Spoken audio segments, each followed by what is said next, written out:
Global challenges are like constant waves. It never stops crashing on the shore.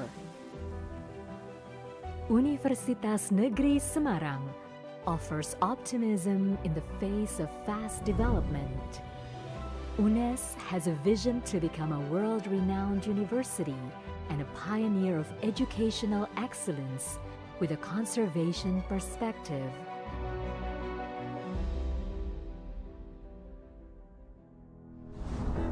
A big vision for a glorious future, UNNES is committed to preparing young talents, the nation's next generation, with integrity and high competitiveness, with the spirit of the Tridharma of higher education. Scholarships are available to give all students equal learning and development opportunities. We have made achievements on the national and international level, including publications in leading journals. We stand among the best, showing our commitment to sustainability and innovation. With 9 faculties and 1 graduate program, UNNES bridges every dream, providing unlimited potential development. Supported by international class study programs, we provide opportunities for the young generation to study in various parts of the world. International students are clear evidence of our commitment to global excellence.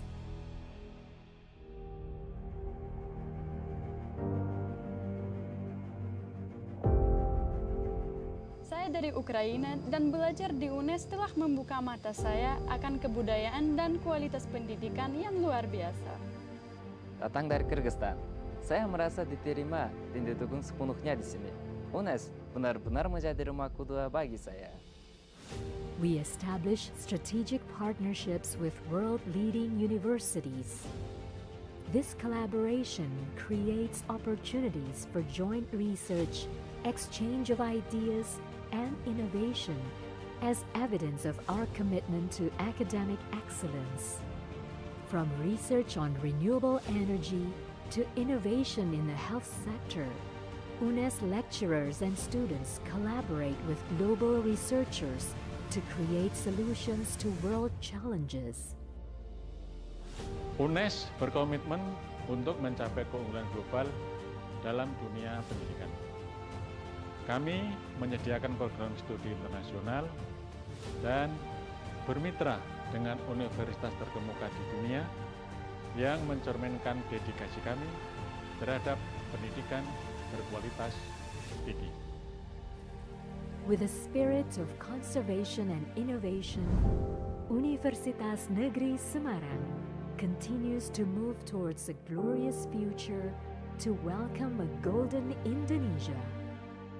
UNNES, Global Excellence in Education.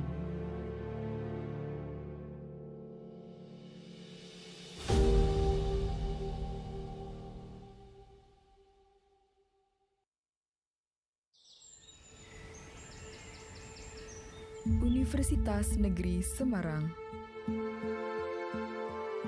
a pioneer of excellence in education, with an insight into conservation and international reputation, a bearer of change, creating boundless innovation.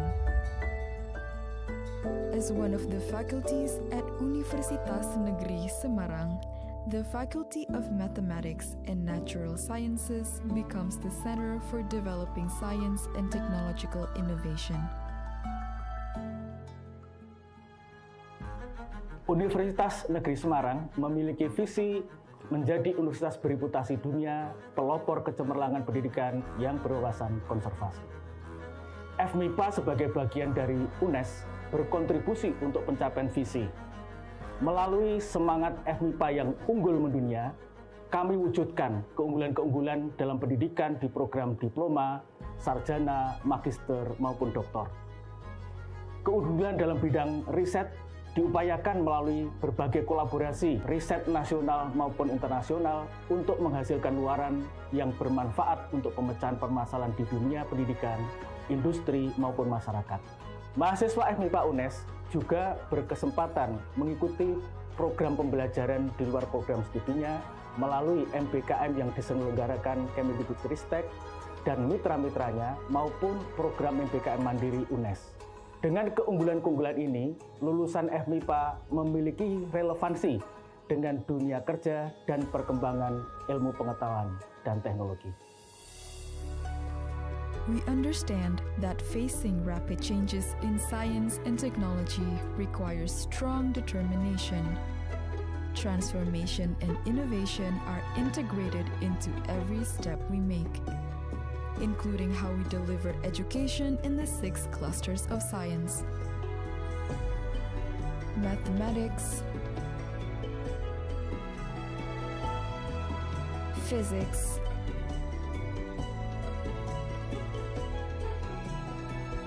chemistry,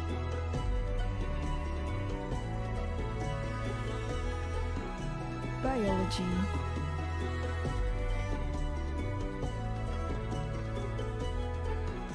integrated sciences,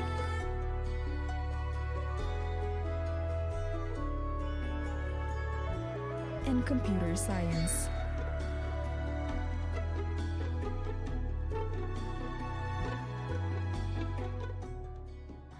At the Faculty of Mathematics and Natural Sciences, Universitas Negeri Semarang, students' identity and enthusiasm are nurtured within the educational framework. Students are given free space to expand their insights, unleash their potential, and dig out the best creative ideas to achieve their goals. We provide infrastructure within various supporting facilities and modern technology in every corner of the faculty to pursue their dreams while making them feel at home.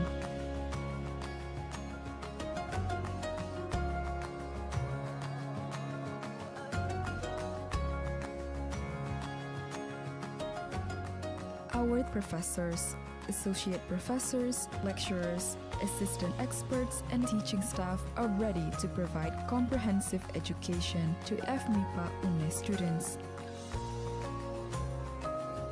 Discussion and collaboration are a continuous culture to escalate various student abilities and skills. In response to global challenges, we always open opportunities for collaboration with both domestic and foreign institutes to conduct various research to find solutions to current problems and needs. These opportunities have resulted in written collaborative research outcomes and accredited national and international journal publications. In addition, various international level activities have been successfully carried out to enhance insights at the international level. Our dedication to community service has expanded to touch every layer of society. We work and synergize with the various stakeholders to apply what we have for the welfare of the community. Our commitment to developing science and technology has led us to achieve individual and group accomplishments and awards at both the national and international levels. From the Faculty of Mathematics and Natural Sciences, Universitas Negeri Semarang. FMIPA UNNES! Unggul mendunia!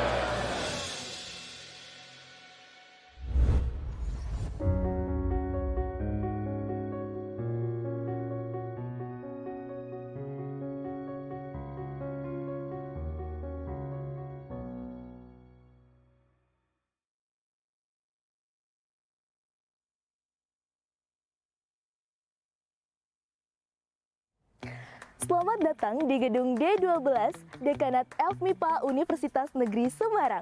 Bagi Anda yang sedang beraktivitas atau tamu yang sedang berkunjung, diwajibkan untuk mengikuti prosedur keselamatan dan kesehatan kerja yang ada di FMIPA Universitas Negeri Semarang. Gedung ini terdiri dari 3 lantai dengan fasilitas lift dan tangga.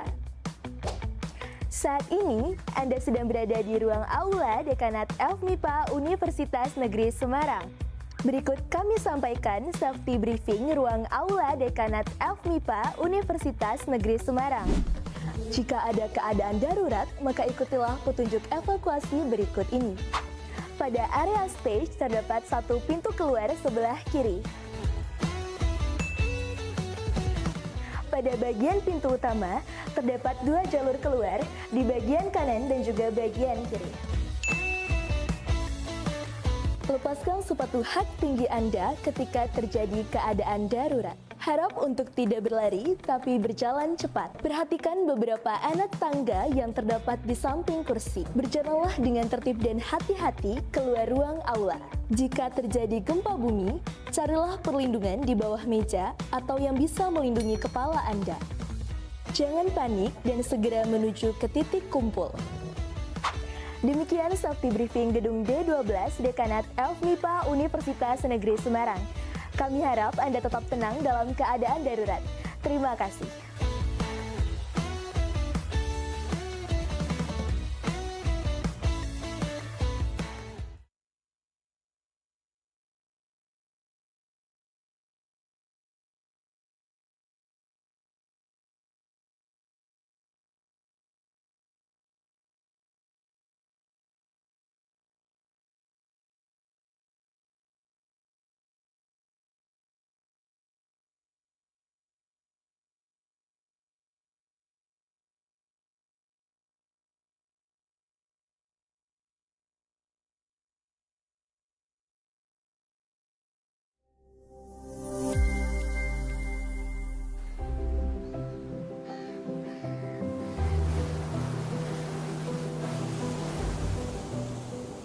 Global challenges are like constant waves. It never stops crashing on the shore. Universitas Negeri Semarang offers optimism in the face of fast development. UNNES has a vision to become a world-renowned university and a pioneer of educational excellence with a conservation perspective.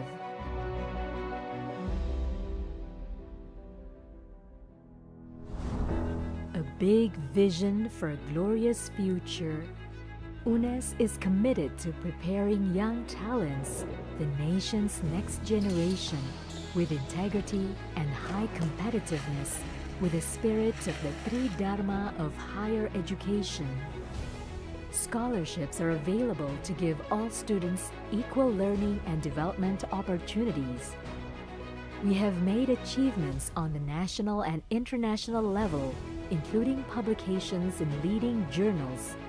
We stand among the best, showing our commitment to sustainability and innovation. With 9 faculties and 1 graduate program, UNNES bridges every dream, providing unlimited potential development. Supported by international class study programs, we provide opportunities for the young generation to study in various parts of the world.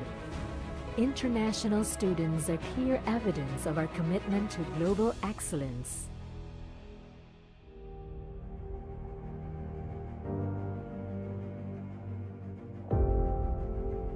Saya dari Ukraina dan belajar di UNNES telah membuka mata saya akan kebudayaan dan kualitas pendidikan yang luar biasa. Datang dari Kyrgyzstan, saya merasa diterima dan didukung sepenuhnya di sini. UNNES benar-benar menjadi rumah kedua bagi saya. We establish strategic partnerships with world-leading universities. This collaboration creates opportunities for joint research, exchange of ideas, and innovation as evidence of our commitment to academic excellence. From research on renewable energy to innovation in the health sector, UNNES lecturers and students collaborate with global researchers to create solutions to world challenges. UNNES berkomitmen untuk mencapai keunggulan global dalam dunia pendidikan. Kami menyediakan program studi internasional dan bermitra dengan universitas terkemuka di dunia yang mencerminkan dedikasi kami terhadap pendidikan berkualitas tinggi. With a spirit of conservation and innovation, Universitas Negeri Semarang continues to move towards a glorious future to welcome a golden Indonesia. UNNES, Global Excellence in Education.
wabarakatuh.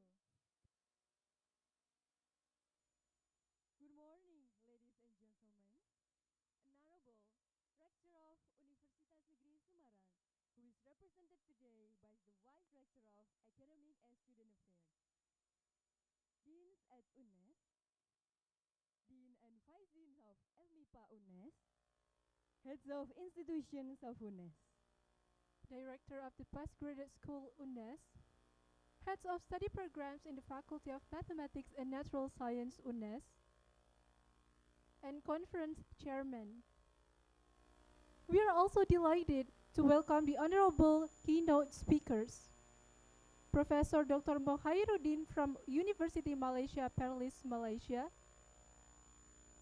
Professor Dr. Kongkili Pusafat from Kasetsart University, Thailand, Associate Professor Dr. Ahmad Syuhaimi bin Abu Bakar from University Malaya, Malaysia, Thalita Widyatningrum PhD from UNNES Indonesia, and Professor Dr. Rosmilah binti Misnan from University Pendidikan Sultan Idris, Malaysia.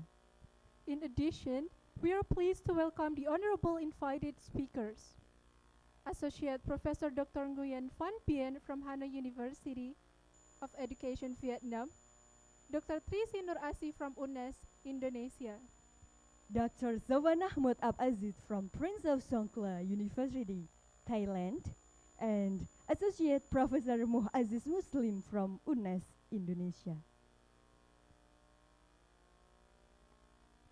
We would like to extend warm welcome to all participants.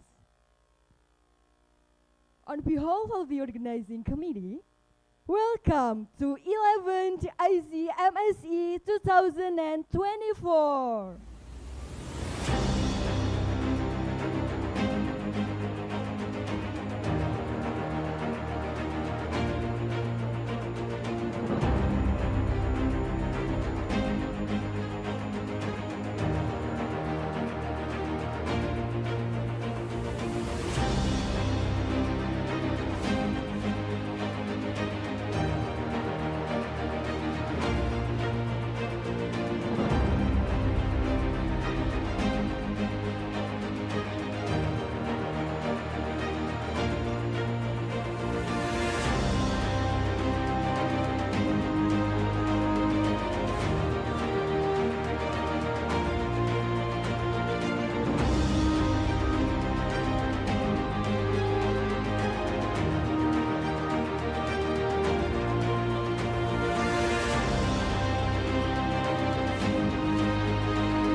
Today, we gather under the theme Research and Education on Science, Technology, Engineering, and Mathematics for Sustainable Development Goals. We are truly grateful for your presence here today. Your participation and the contribution will undoubtedly make this conference a success. Ladies and gentlemen, at this time, we would like to honor the opening of our conference with a moment of national pride. Singing of the Indonesian national anthem, Indonesia Raya, followed by the hymn of UNNES. We kindly request that everyone please stand up.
menjulang setinggi angkasa, mencetak tenaga terdidik yang bermutu dan berdaya guna, berlandaskan Pancasila sakti, Undang-Undang Dasar 45, serta Tridharma perguruan tinggi sebagai dasar pengabdiannya.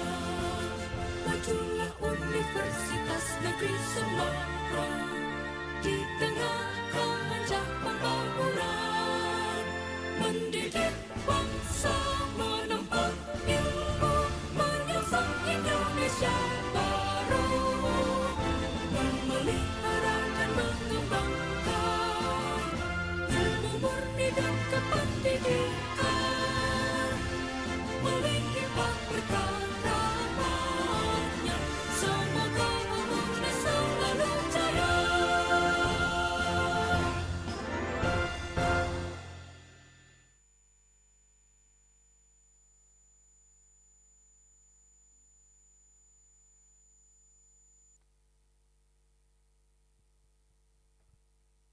Thank you, everyone. Please be seated.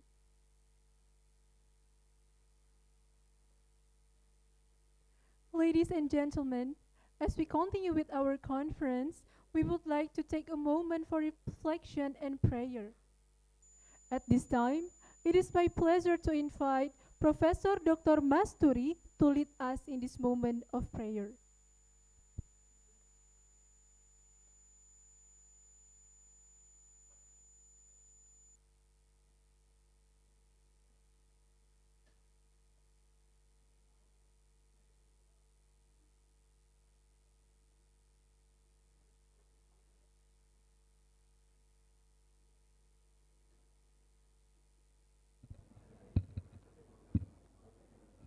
Assalamualaikum warahmatullahi wabarakatuh.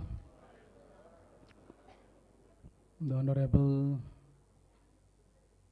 Bapak Wakil Rektor, Bapak Dekan dan Bapak-Bapak Pimpinan, and the distinguished all speakers and all the audience of ICMSE 2024. Please allow me to lead us to pray for those who are Muslim. You may join me in prayer, and for those who follow other religion and other belief, please feel free to adjust accordingly. Allahumma salli wa sallim wa barik ala Sayyidina wa maulana Muhammad wa ala li Sayyidina Muhammad Sayyidil awwalin wal akhirin wa sallim wa radiyallahu ta'ala an kulli sahabati Rasulillah ajma'in. Bismillahirrahmanirrahim. Alhamdulillahi rabbil alamin. Hamdan yuwafi ni'amahu wa yukafi'u mazidah. Ya Rabbana lakal hamdu kama yanbaghi li jalali wajhikal karim wa 'azim sultanik. Allahumma inna nas'aluka ilman nafi'a wa rizqan thayyiba wa mutaqabbala. Allahumma barik lana fi hadzal mu'tamar waj'alhu sababan lil khair wan najah fi dinina wa dunyana. Allahumma ya muallima Adam wa Ibrahim, allimna ma yanfa'una wanfa'na bima 'allamtana wa zidna ilma ya rabbal alamin.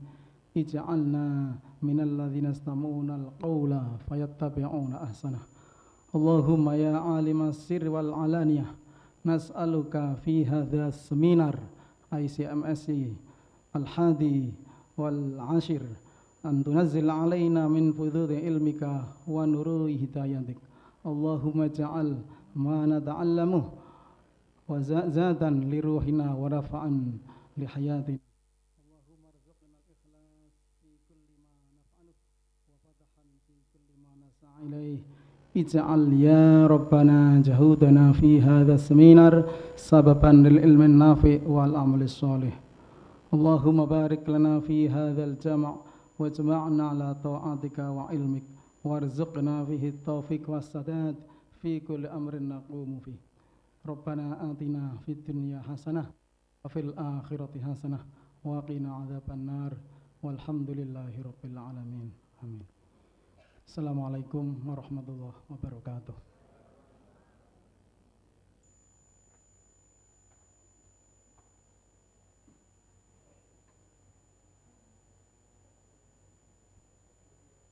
Thank you, Professor Dr. Masturi, for leading us in this moment of reflection. Ladies and gentlemen, as we proceed with our program, it is now time to hear the conference chairman's report. This report will provide us with an overview of the conference objectives, achievements, and the hard work that has gone into making this event a success. Without further ado, I'm honored to invite Dr. Ardi Prabowo, the chairman of this conference, to deliver the report.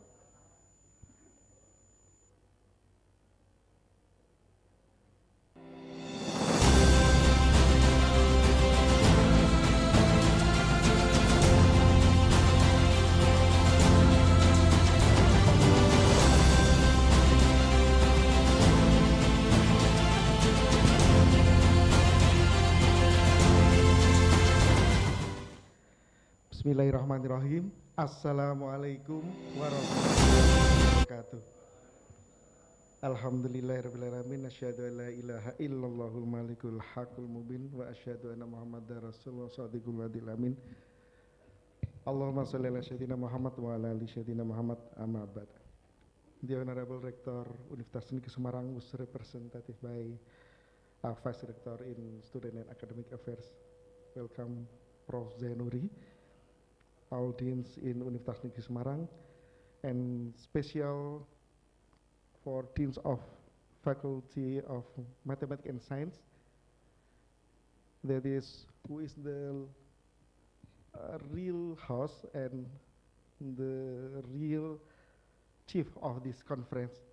Please welcome Professor Edi Cahyono and the team, Dr.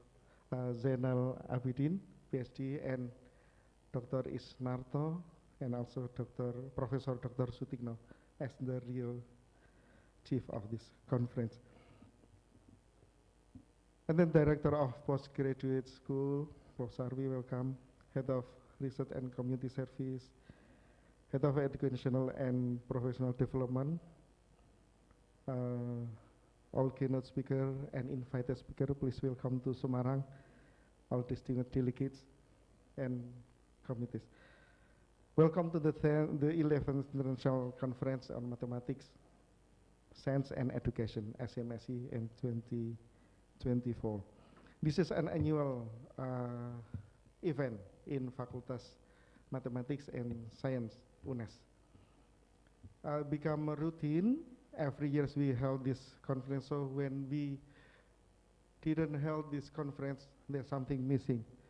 That's why even the pandemic, we still held the ICMSE. But today, we held this conference all in offline. Which one is more interesting, offline, online, or hybrid? And this has become the new idea of your research. It's time for you to prove which thing, whether offline, online, or hybrid. ICMSE as the theme of our this year, SDGs is still a hot issue, so we welcome this issue, SDGs, as the main focus, main theme of this conference.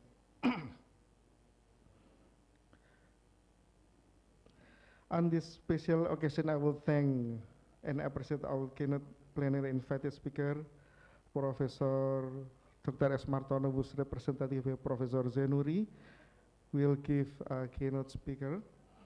Professor Dr. Muhammad Khairuddin, thank you for coming. Professor Dr. Konggiti Pusawat will be present this paper online, I think from Finland. And then Dr. Ahmad Suhaimi, thank you for coming. Dr. Ibu Talita Widya Ningrum, thank you. Professor Dr. Rosmila Ismisan, thank you for coming. Dr. Safan, oh, thank you Dr. Safan for coming. Ibu Tri Sri Nur Asih, Dr. Nguyen Van Bin, thank you. And then Dr. Aziz Muslim. Okay, maybe we will minute later. Finally, thank you very much to on the organizing committee who held with our cooperation held this conference since last month until today. Thank you for your hard work. And then we will serve almost 300. We have 200 presenter and 94 participants today.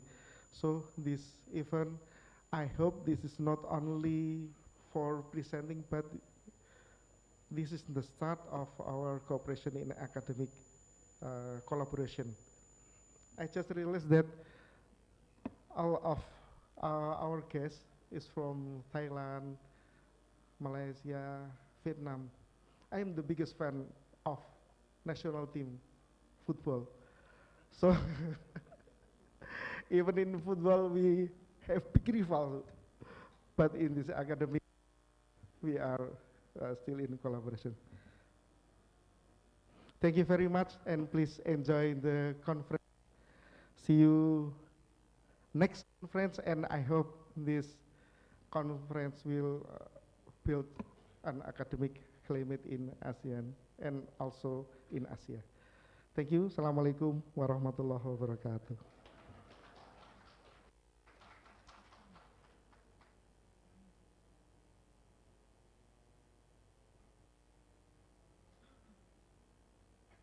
Thank you, Dr. Ardi Prabowo, for your detailed and insightful report. Ladies and gentlemen, at this moment, it is my honor to invite the Rector of UNNES, who is represented today by the Vice Rector of Academic and Student Affairs, to deliver the opening remarks and open this conference officially. Please welcome Professor Dr. Zainuri.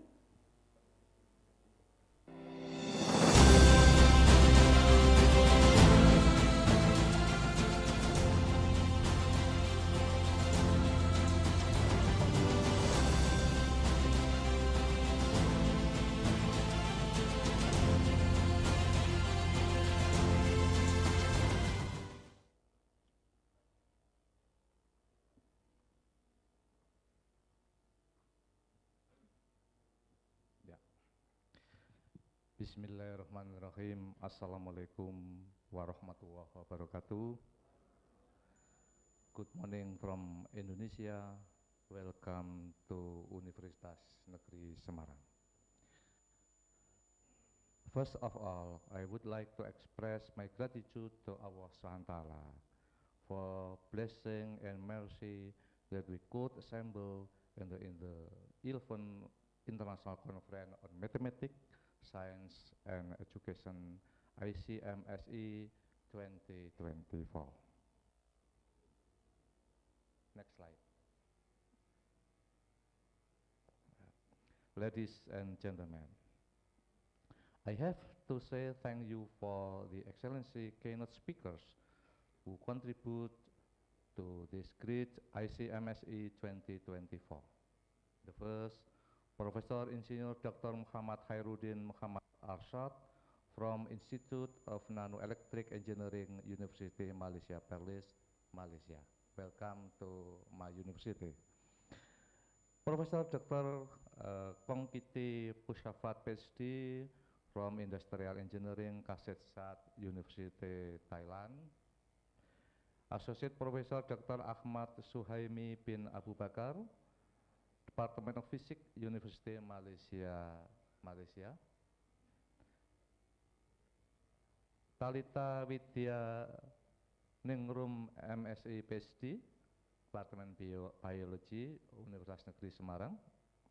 And Professor Dr. Rosmilah binti Misnan from Department of Biology, University Pendidikan Sultan Idris, Malaysia. Welcome to my university.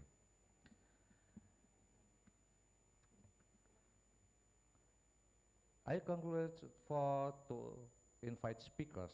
The first, Associate Professor Dr. Nguyen Van Bin, okay, from Department of Physics, Hanoi National University of Education, Vietnam. Welcome to UNNES. Dr. Tri Sri Nur Asih, SSC MSI, Departemen Matematik Universitas Negeri Semarang. Ya, selamat datang dari Dr. Safana Muhammad Abdul Aziz from the Faculty of Pharmaceutical Science, Prinsonglah University, Hat Yai, Thailand. Welcome to my university. Associate Professor Muhammad Aziz Muslim. Selamat datang Pak Aziz, Department of Computer Science, Universitas Negeri Semarang, Indonesia. I also welcome you, Dean and Head of Institution in Universitas Negeri Semarang, especially in Faculty of Mathematics and Natural Sciences, as distinguished guests and all participants. Allow me, on behalf of Rector UNNES, I take great pleasure you all in this conference. Ladies and gentlemen, this occasion I would like to give further explanation about UNNES. UNNES is located in Indonesia. We are in the center of Java Island. UNNES lies in central Java, Semarang City, which is very famous for its long-standing history, a city of multicultural society. Next slide. Ladies and gentlemen, let me introduce the vision of Universitas Negeri Semarang is to be world-class reputable university, pioneer in education, conservation, insight. We continuously build and develop collaboration with foreign institutions to improve human resources and bring out goodness of the world. Next slide. With 59 years of experience, UNNES continues to innovate, to produce young talent with noble character and superior achievement. Next slide. This is UNNES in data. Currently, we have 55,527 active students in this day. 1,223 lecturers, 75 diploma and graduate program, 28 master program, and 12 doctoral program. Next slide. We also have good position in international ranking among other international universities, like World University Ranking, Wibumetric, especially UI Green Metric, UNNES 5th rank in Indonesia and 37 in the world. Ladies and gentlemen, currently we have 9 faculties and 1 graduate school and Faculty of Mathematics and Natural Sciences, the host of today's conference. Next slide. I extend my sincere gratitude to the committee of the 11th International Conference on Mathematics, Science and Education, ICMSE 2024, for their untiring effort in organizing this prestigious international conference with the theme Research and Education on Science, Technology, Engineering and Mathematics for Sustainable Development Goals. This theme is intended to raise public awareness of a evaluating role of STEM field in achieving sustainable development goals, emphasizing that the challenge in the future will become increasingly complex, especially in the context of sustainable development. The role of the Faculty of Mathematics and Natural Sciences at UNNES as the host of this conference is expected to be a pioneer in the STEM field, leading various discussions on how research and education can contribute to sustainable development in line with UNNES vision. Next slide. In the global era, We face future challenges such as rapid modernization and the accelerating pace of change, particularly in the field of physics, mathematics, chemistry, biology, and computer science, and the vital role of STEM education in achieving Sustainable Development Goals, SDGs. To thrive in the dynamic and uncertain environment, we must be prepared to adapt quickly and drive progress that foster inclusive growth. International Conference on Mathematics Education, ICMSE 2024, is expected to generate impactful and valuable insight that will shape and enhance the education system, not only in Indonesia, but also globally. In the end of my speech, I would like to quote and would say Bismillahirrahmanirrahim. This ICMSE 2024 is officially open.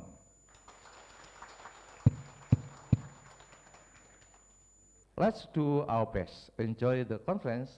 Thank you very much for your attention. Terima kasih. Wassalamualaikum warahmatullahi wabarakatuh.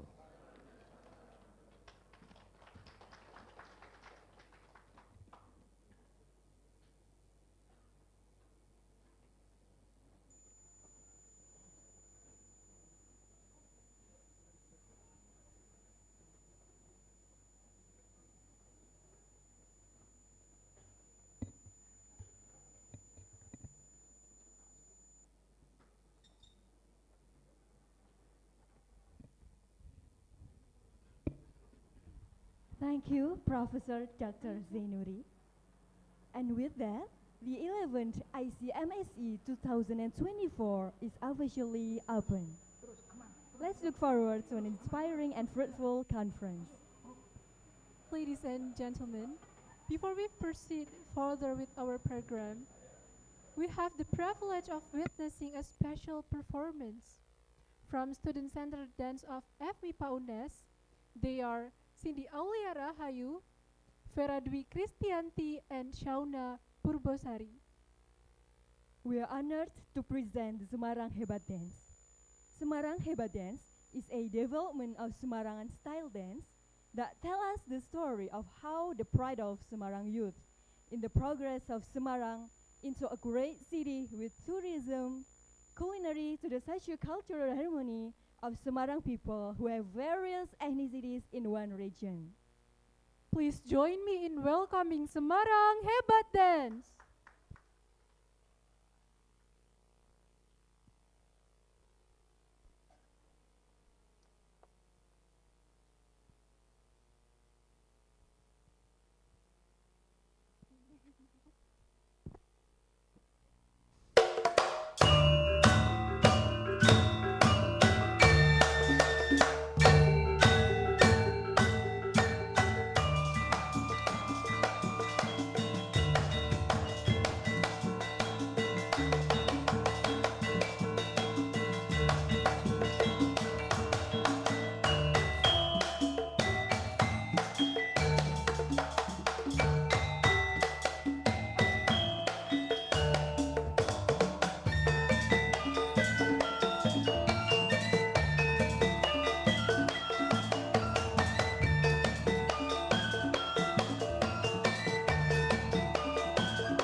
Ladies and gentlemen, before we continue with our program, we would like to capture this moment with a group photo.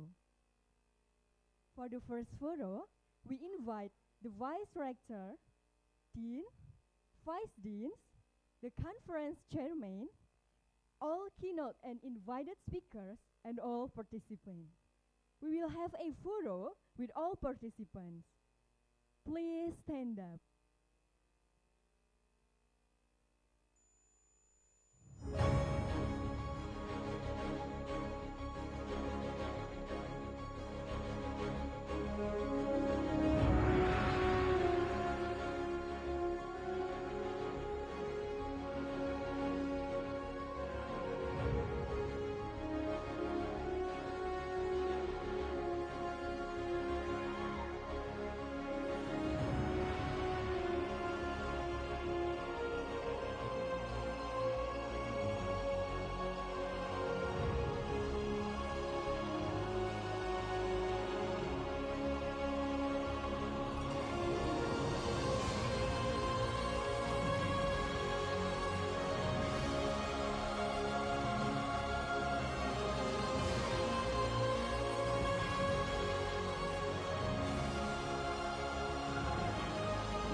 For the second photo, we invite the Vice Rector, Dean, Vice Deans, the Conference Chairman, and all keynote and invited speakers together on stage facing the audience.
Thank you, everyone. We appreciate your cooperation in making this a memorable event. Ladies and gentlemen, we're about to commence our first plenary sessions of the conference. It is my great pleasure to welcome our esteemed moderator for this session, Vidya Fibriana, PhD. Dr. Vidya Fibriana will lead us through today's discussion and ensure a dynamic and engaging session. Please welcome Dr. Vidya Fibriana.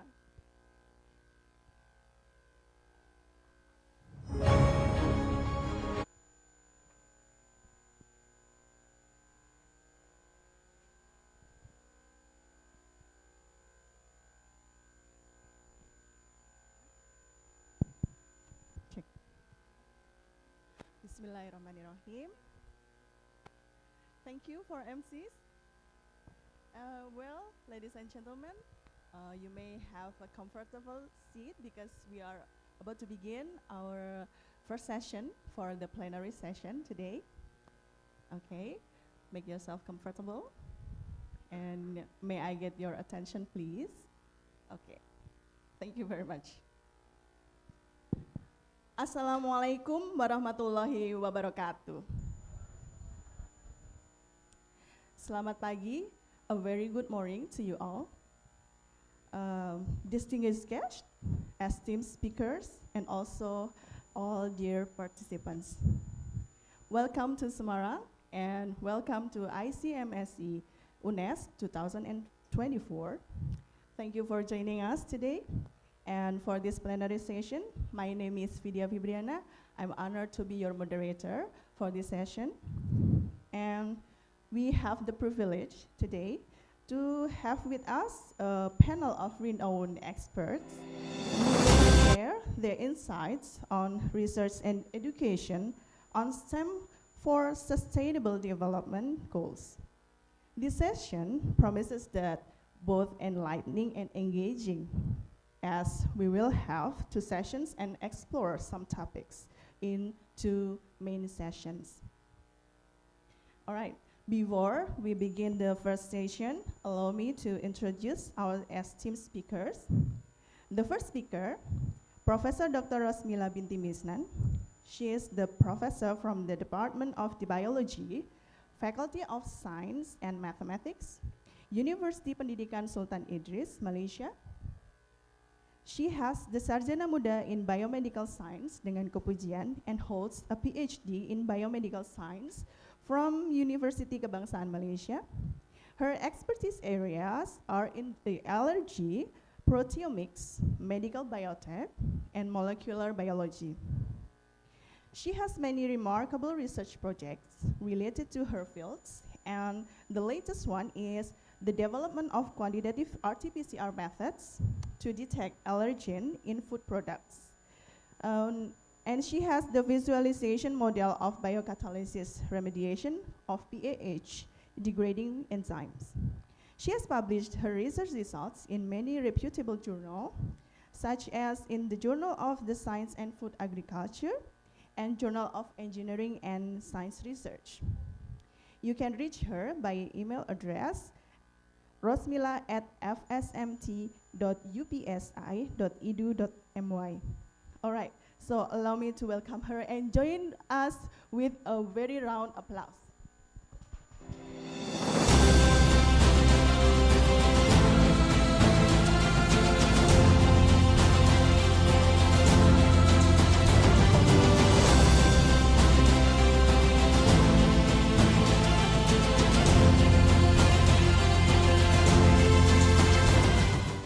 So we have another one speaker with us. We have the Associate Professor Dr. Ahmad Shuhaimi bin Abu Bakar. He is a lecturer from the Physics Department, Faculty of Science, University Malaya, Malaysia.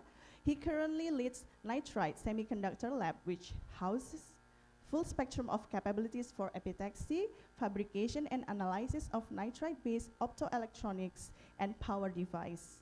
He has his areas of expertise in semiconductor materials. He holds bachelor degree in electrical and computer engineering, master degree, M.Eng, and doctoral degree, Dr. Eng, in engineering physics, electronics, and mechanics with electronics major from Nagoya Institute of Technology, Japan. Some awards and stewardships he achieved include University Malaya Excellence Awards, reviewer and editor of Ceramic International and Material Letters. He has many published papers related to his works in the Journal of Materials of Research and Technology, Material Science in Semiconductor Processing, Surfaces and Interface, and International Journal of Nanotechnology. You can reach him by email address shuhaimi@um.edu.my. Ladies and gentlemen, please join me to welcome him with a round of applause.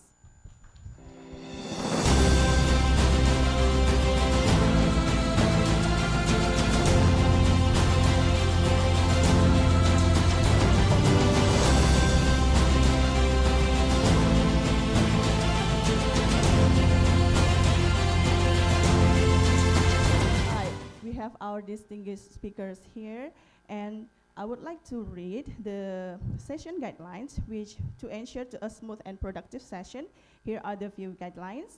Each speaker will have 25 minutes for their presentation, and after all presentation, we will have a Q&A session. Please hold your questions until the end. All right, so Prof. Rosmila, how are you?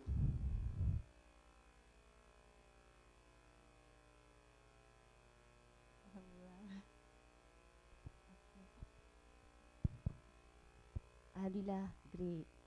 Okay, so how can I call you? Professor Rosmila. Is that just call correct? me Prof. Rose. Okay, Prof. Rose. Yeah, all right, Rose Prof. okay. Rose. Thank you very much. And Prof. Yes, Kak Rose. Kak Rose. Kak Rose tu Plenary. Yeah, very famous, yeah, in our country, Kak Rose. And how are you, Professor Ahmad Shuhaimi? So how can I call you, sir? Call me just Shuhaimi. Shuhaimi, all right, that's easiest one, all right. Okay, Prof. Shuhaimi. So, all right, ladies and gentlemen, we will proceed to our first speaker, Professor Dr. Rosmila binti Misnan, or Prof. Rose, to deliver her topic, which is entitled Local Mud Crab Allergens, an update. So maybe if you have any allergy related to crabs, maybe you can find some information from her presentation. All right, thank you. So please welcome Professor Dr. Rosmila binti Misnan. The floor is yours for 25 minutes. Okay, thank you, Dr. Vidya, for a lovely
Okay, please be patient because we are waiting for the PowerPoint slides to be shared from the computer center. All right. I'm downloading. All right. All right.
So can you share to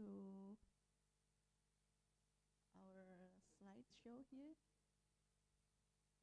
But from the projector, it hasn't showed yet.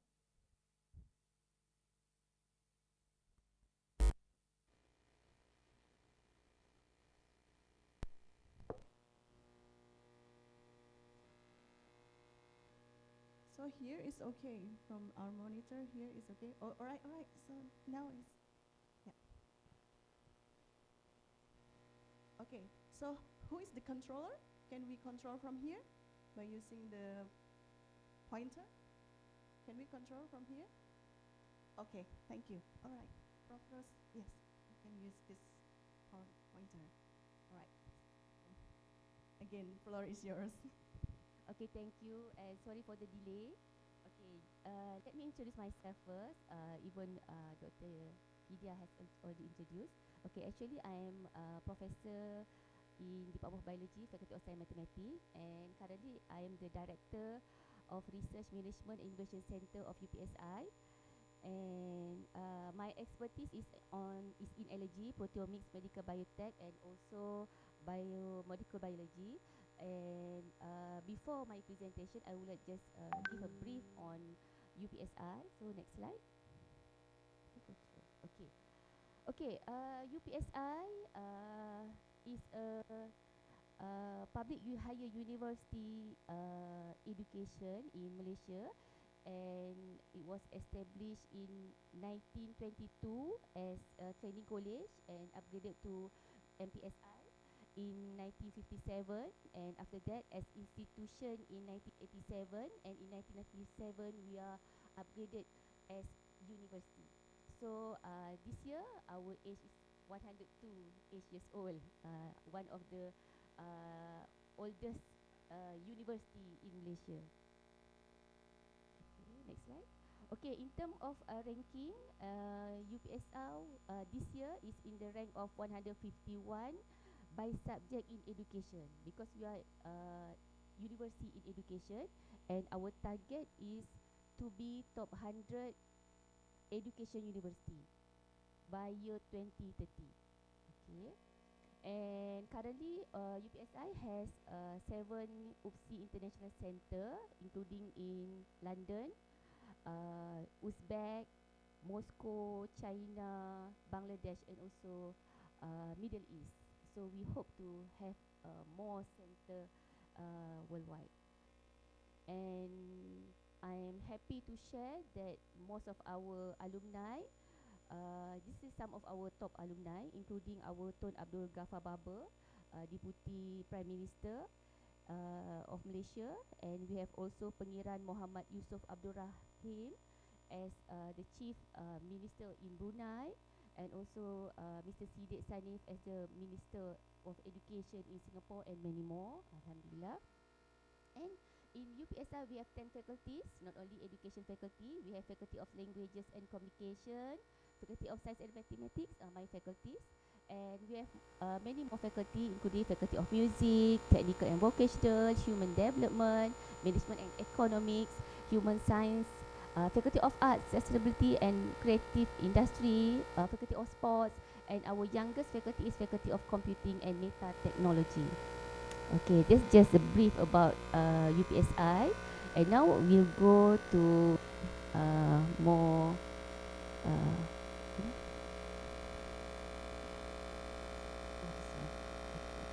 I'll go to the real slide about our topic today on mud crab allergy and update. Okay. In Indonesia, I just know that we call mud crab in Malaysia we call it as ketam, but in Indonesia we call it as kepiting, right, Doctor? Kepiting, kepiting. So I will talk about allergy on kepiting. Kepiting, mud crab. We call it as mud crab or kepiting in Indonesia.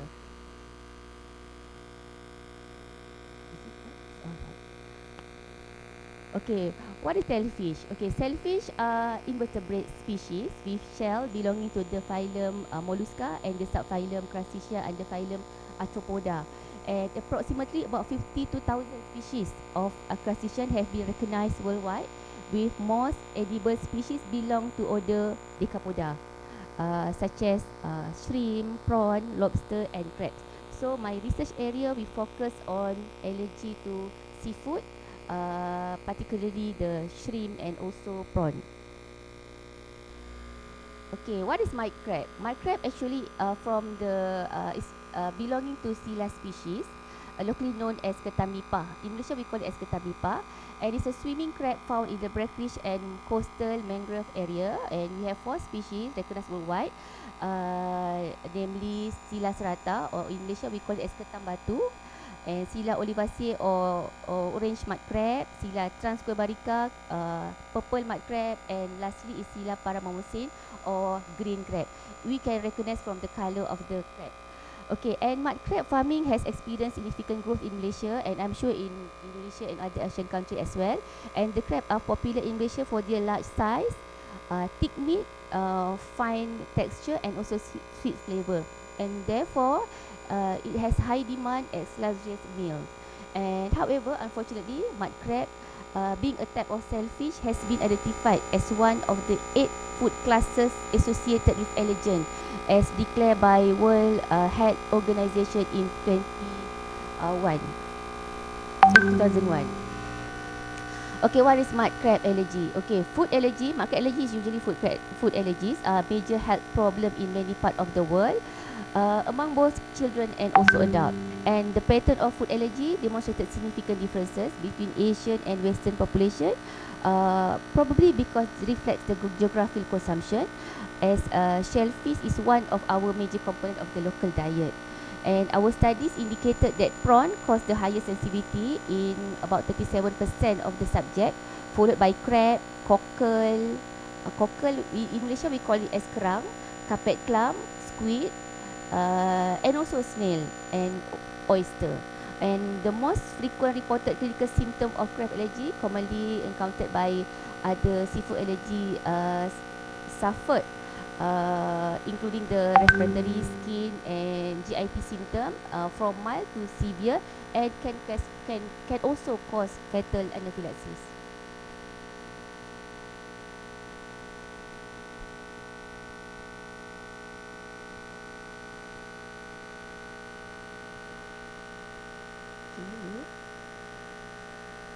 Okay. Next slide. Oh, up there. Alright. Okay, sure. Okay, regarding the pathogenesis of allergy, usually crab allergy occurs when the immune system of a hypersensitive individual, not all individual, but only the hypersensitive individual, becomes sensitized to the protein in the crab, such as tropomycin protein, producing IgE antibodies. And upon the subsequent exposure, these antibodies trigger the release of histamine and other inflammatory mediators from our mast cell and basophil, leading to various symptoms such as hives, nausea, and also anaphylaxis reaction. Okay, these are some common allergy symptoms, including cough, redness, edema, itchy, running nose, sneezing, and many more. And the risk factors include host factors, which is hereditary, age, and also sex, while and also environmental factors, including the passive smoking, pollution, and also infection, can also trigger the allergy symptoms. Alright, then we go to crab allergen identification. Overall, crab have been identified as a cause of allergy due to the presence of several allergens, and usually the allergen is protein, including tropomycin, arginine kinase, triose phosphoisomerase, and many more. And 4 main crab major allergen has been identified, including A actually is the tropomycin structure, B is arginine kinase, C is myosin light change, and the last one, D is sarcoplasmic calcium binding protein. This is the 3D structure of the crab allergens has been identified. Okay, and as I mentioned, tropomycin is the main protein found and was declared as the pan allergen, which cause allergy due to cross-activity among all invertebrates. And the main feature of tropomycin is it has molecular weight about 32 to 38 kilodalton, and very thermostable to high temperature, and also stable to extreme pH. And our study also find out that the crab body has different allergenicity, which we can conclude that the female leg of crab are more allergenic than the other part of the crabs. Okay, usually we use molecular techniques such as proteomics, including the 2-dimensional electrophoresis, SDSPH, and also immunoblotting to identify the allergens. Alright, so as an update from our local studies to 3 species of local mud crab, we did the extensive research, including allergen identification, allergen cross-activity, and also allergen stability. And our finding, we hope, will be valuable knowledge that will prove beneficial to clinicians, researchers, and also individuals suffering from crab allergies. Okay, first research, we did characterization on Scylla olivaceae or orange mud crab. So we can see from the color of the Scylla olivaceae is in orange color. On this Scylla olivaceae was considered as a significant shellfish in food allergy incident among atopic patient in Asian country, especially in Malaysia. And we have successfully identified and characterized the major and cross-reactive allergen of Scylla olivaceae. We investigate the allergenicity between male and female crabs using a proteomic approach, and then we also produce the allergenic recombinant tropomycin protein from this crab, and we discover the allergenicity. And then finally we also plan to use this one as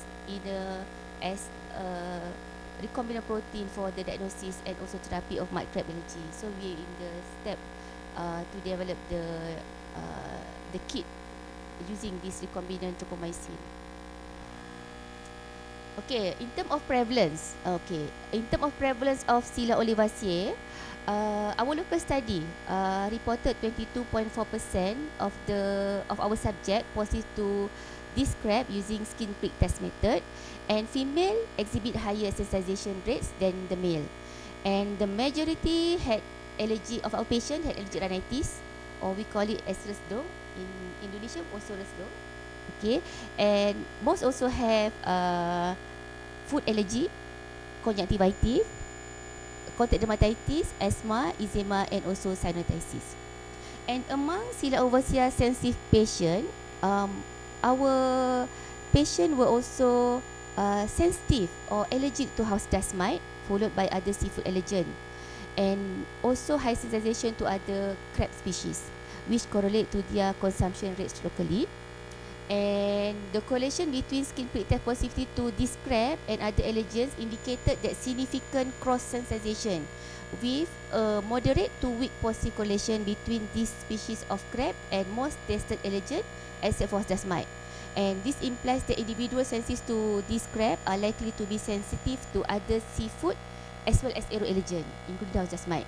And this cross-activity may arise from Ig cross-reaction triggered by similar epitope present in crab allergens, and we believe this is due to the tropomycin proteins.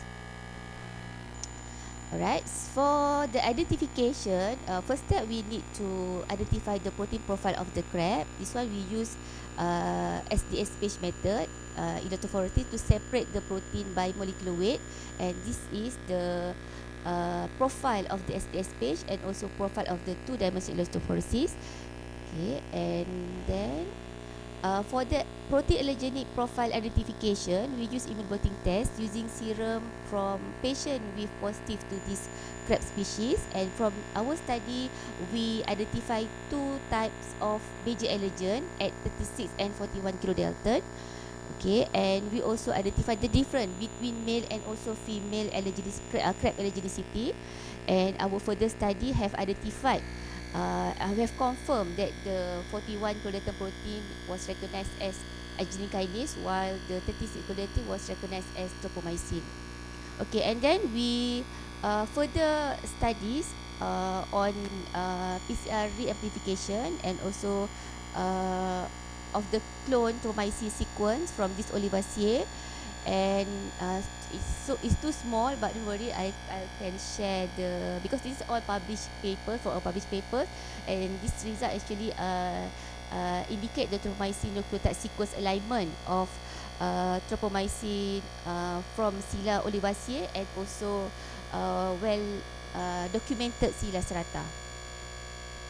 Okay, and while this one actually is the phylogenetic tree of tropomycin amino acid sequence between Sila serrata and also other species, and as we can see here, there are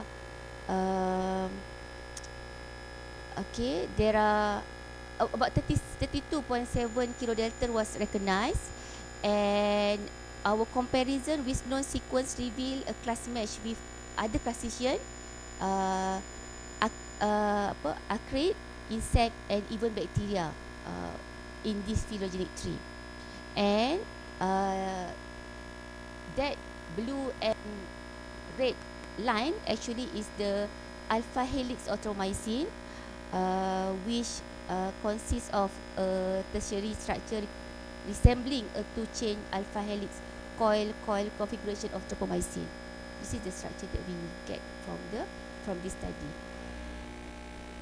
Okay, and then next step, we confirm the allergenicity of the recombinant tropomycin by immunoblotting using serum from 22 crab allergic patient, and the result we can get we resulting in a single band at 42 kilodalton, confirming its allergenic nature as tropomycin, and about 92.9%, quite high, it's very high actually, of the analyzed serum exhibit the Ig binding with recombinant tropomycin, indicated that this recombinant tropomycin is well allergenic. Okay, and lastly, we did annotation of allergen, and from our study, we indicated about 11 proposed Ig binding epitope site, and 2 of them are as shown in the figure. Okay, and this result demonstrating that the specific interaction and their associated binding distance with amino acid residue, and however this can also vary depending on the interaction types. Alright, so there's a brief of our findings on orange mud crab or Scilla olivacea, and these are some of our published papers on this species of crab. And we also conducted research on other mud crab, including Scilla transquabrica, but we focus on other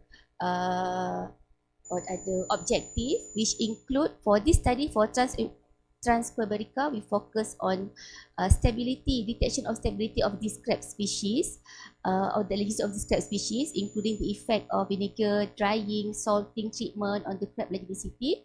And this data we hope will help clinician in management of crab allergic patient worldwide. And these are some of our papers regarding Scilla transquabrica allergens. And the last one, Scilla parvomocene. This one is our current studies, and we identify for this crab species, we identify the allergy of the different body parts and genders of this crab. And for the proteomics part, actually we are conducting now. Okay, this is some of our papers regarding this mud crab species. Okay, I think that's all my sharing regarding our findings on mud crab allergy. And actually I have one videos, maybe you guys can help to just click on that video.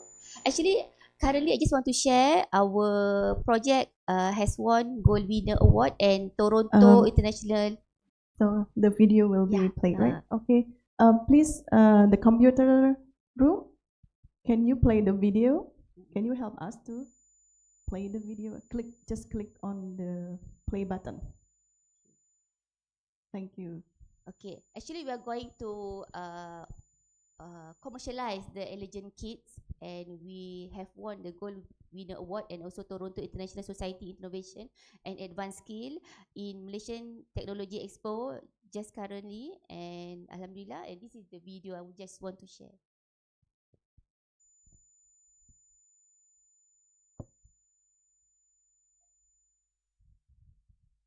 Bisa Mas diklik play buttonnya. Oke, terima kasih.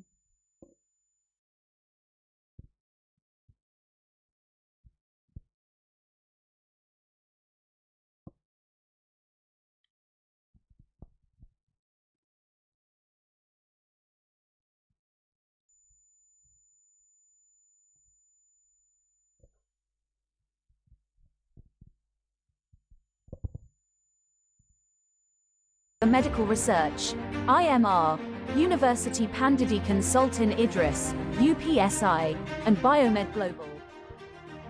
IMR is the pioneer in biomedical research with a 124 years of pride and legacy of advancing medical science and improving global health. We presenting outstanding researchers of more than 20 years of experience from IMR, Professor Dr. Rosmila Misnan, and Biomed Global, a competitive company with vast experience in biomedical field. In Asia, seafood is a dietary staple and part of cultural and economical significance. Dishes frequently feature a variety of shellfish due to rich marine biodiversity and with different style of consumption. In Malaysia, up to 8.8% Malaysians suffered from hives to anaphylaxis from shellfish allergies. My Allergen, an ultimate solution for skin prick test for shellfish allergy diagnosis. Shellfishes that are included in the allergen panel are the species that are commonly consumed. It includes 2 crustaceans, which are blue crab and prawn, and 3 molluscans, which are white squid, cockle and saltwater clam, lala. The raw material species are carefully selected and are verified by LKIM. Individually, it is processed in ways to ensure whole allergenic proteins preserved optimally. Then, it underwent homogenization process through controlled temperature and 2 steps filtration process. It is lyophilized for storage and protein conservation. Upon usage, allergen extract is reconstituted with glycerol and is ready to use. To ensure consistency and potency, every batch production is quantitatively measured for protein estimation and allergenicity profiling through electrophoresis and immunobloating. Quality control of the shellfish allergens is being monitored through standardization of the processes right from sourcing of the raw material up to the shellfish allergen application. For it to be safe and potent, sterility testing, toxin tests, and stability tests performed periodically. Prior to testing, thorough allergy history including seafood allergy taken. Based on the allergy history, skin prick test performed with positive and negative control together with selected allergen. It is interpreted based on presence of wheels of histamine and tested allergen. Over the years, we have seen many patients with shellfish allergy in our clinic. So we write a panel where you test for a variety of local shellfish species. That means we get to test for shellfish commonly eaten by our patients right here in Malaysia. This will translate into a much more relevant allergy counselling, which is also easier for patients to understand. We formulated whole shellfish allergen and ensure optimum and comprehensive allergy profile for optimum potency. Our focus is on optimization and validation of the safety, potency, and accuracy of shellfish allergens in the skin prick test. This shellfish allergen panel is a point-of-care solution to shellfish allergy diagnosis, and we hope to bring this technology globally. Our mission is to link innovation to the market by leveraging GMP initiative and strategic marketing channel.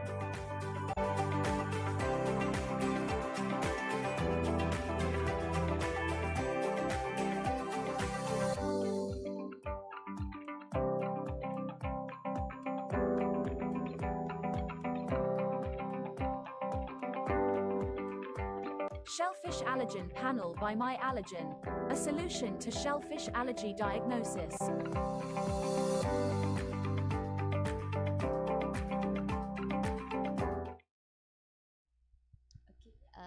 Thank you for watching the video, and that's actually is our current way forward regarding our research finding. And actually all of our research is in collaboration with many institutions, especially Institute for Medical Research, because we need hospital to test the allergens, and also from industry. Currently we engage with Biomed Global Sdn Bhd, and we also welcome collaboration with other institutions including UNNES, because I was told that UNNES also has medical faculty, so maybe in future we can collaborate in our research to expand our findings more to not only to Asian countries but also worldwide, inshallah. I think that's all for me, Doctor. Thank you. Thank you very much for Professor Rose to deliver her great presentation related to mud crab allergies. So please give her applause. Okay, so maybe if you have any question, please hold it and keep it by yourself first, and we will proceed your question in the next Q&A session. So we are going to our second speaker, Associate Professor Dr. Ahmad Shuhaimi, to deliver his topic. His topic is entitled Gallium Nitride Semiconductor Research in University Malaya. Okay, are you ready, sir? Okay, so maybe we have to prepare the slides first.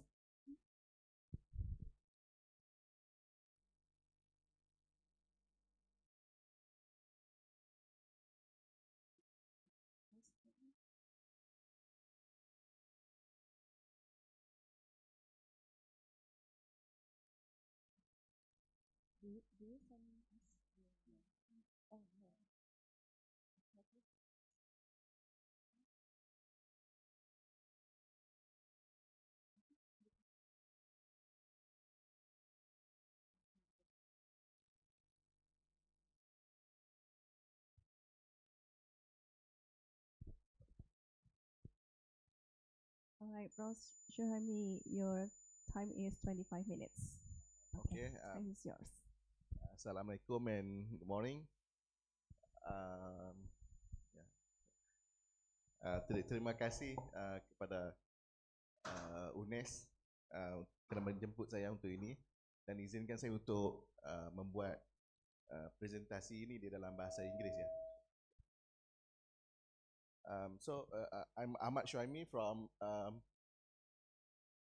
Nitrite Epitaxy and Nanofabrication Laboratory. We are part of a Low Dimensional Material Research Center in the Department of Physics, Faculty of Science, University Malaya.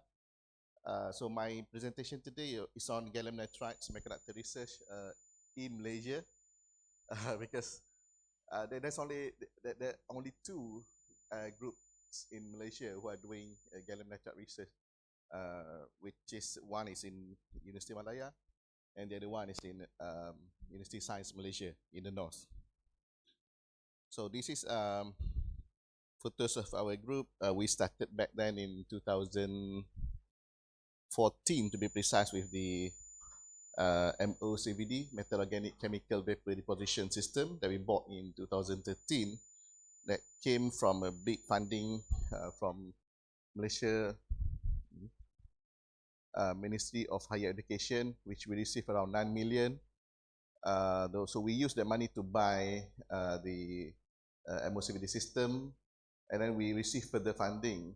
We are around 10 million from CRES, Industry Consortium in Malaysia, for about 10 million, and then from there we complete all the facilities for our semiconductor growth and fabrications in the lab.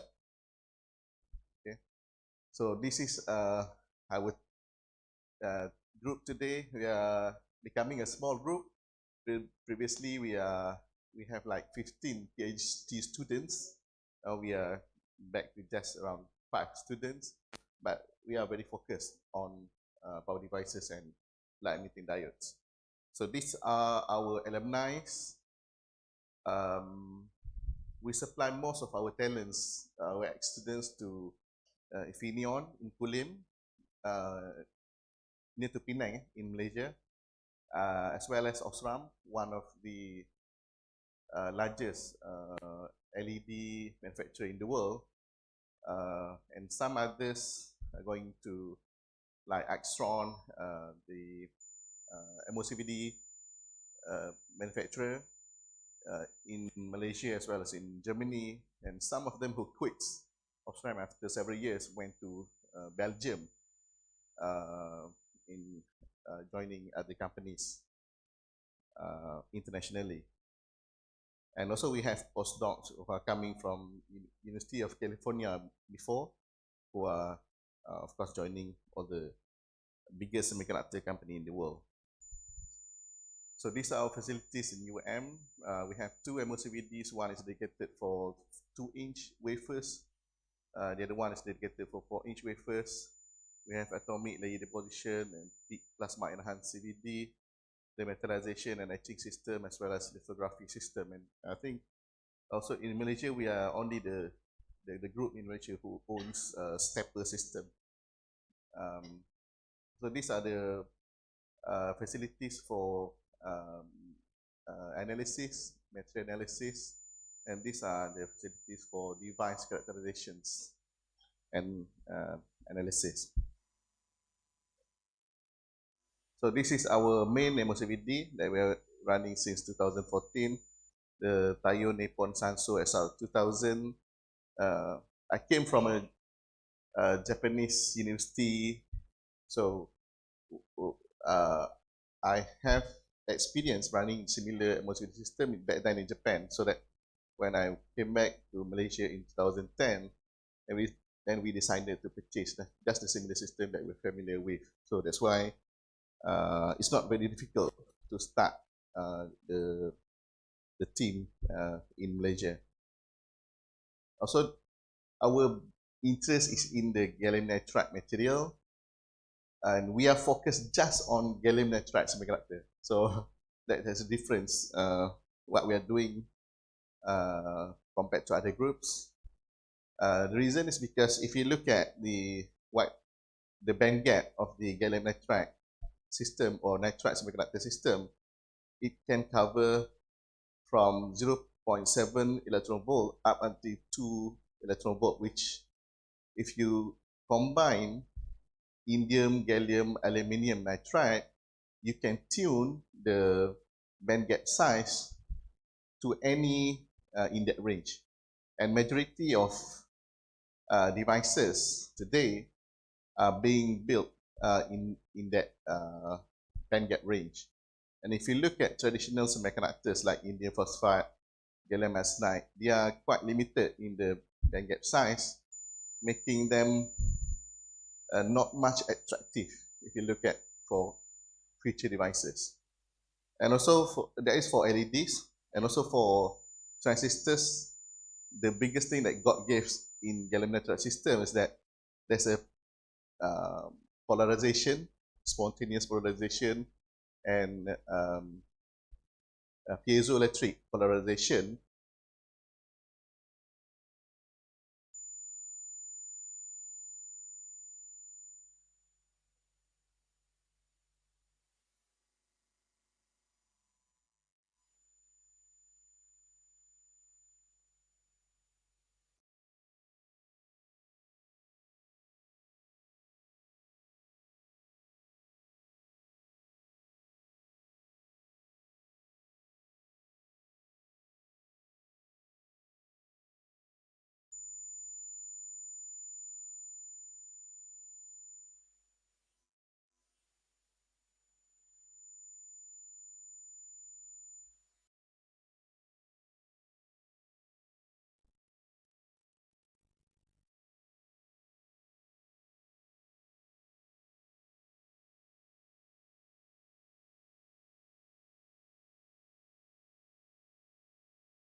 It's also called as a third generation semiconductor. Okay, first was silicon system, silicon. Second was arsenic, for example, gallium arsenide, and nitride is the third generation. Okay? Gallium nitride, Allergen, aluminum gallium nitride, or aluminum nitride. Okay, so this is the standard design of a MOSFET, a metal organic semiconductor field effect transistor. Okay, so you have the source and drain, and the channel between the source and drain is controlled by the gate. Okay, to turn it on or turn it off. Okay, and normally it is a normally off device. So, but when it comes to a gallium nitride system, because of the accumulation of electrons under the aluminum gallium nitride layer, so you get an always on connection between the source and drain. Okay, so this is an issue related to the GaN system, which creates a normally on clamped device. Okay, so because of this, there are works that's been done to turn this normally on device into a normally off device. Okay, so that's why here is one of the technique that we call it gate recess, where we etch or remove the aluminum gallium nitride layer here to expose just the gallium nitride layer. So there's no polarization on the in the system under the gate. So then we can prevent the accumulation of electrons under the gate, so that at 0 volt it is a normally off device. There's no connection between source and drain. Okay. The other technique is by using P-GaN below the gate. So the P-GaN, what it does is it elevates the EC from the original the EC in the Allergen to a higher level, so that there is no accumulation of electrons. There is no triangular well in the P-GaN based system. Okay? So for us in we are working on this kind of normally we call it D mode or depletion mode transistor, as well as on this, the gate recess system, or people in the circuit design call it E mode, enhanced mode transistor. So this is one of our work to enable a crack-free growth of gallium nitride on top of on a silicon wafer. We did a process called pulse MOCVD. So first we coat the silicon with aluminum nitride, call it aluminum nitride nucleation layer. Then we put this pulse MOCVD. Normally, when you grow aluminum nitride, you use we call it a simultaneous flow of trimethyl aluminum together with ammonia. But in our case, we flow the MO and the ammonia in a split pulse. Okay. So because of that, then we can grow a higher quality aluminum nitride, and also we can grow it at lower temperature.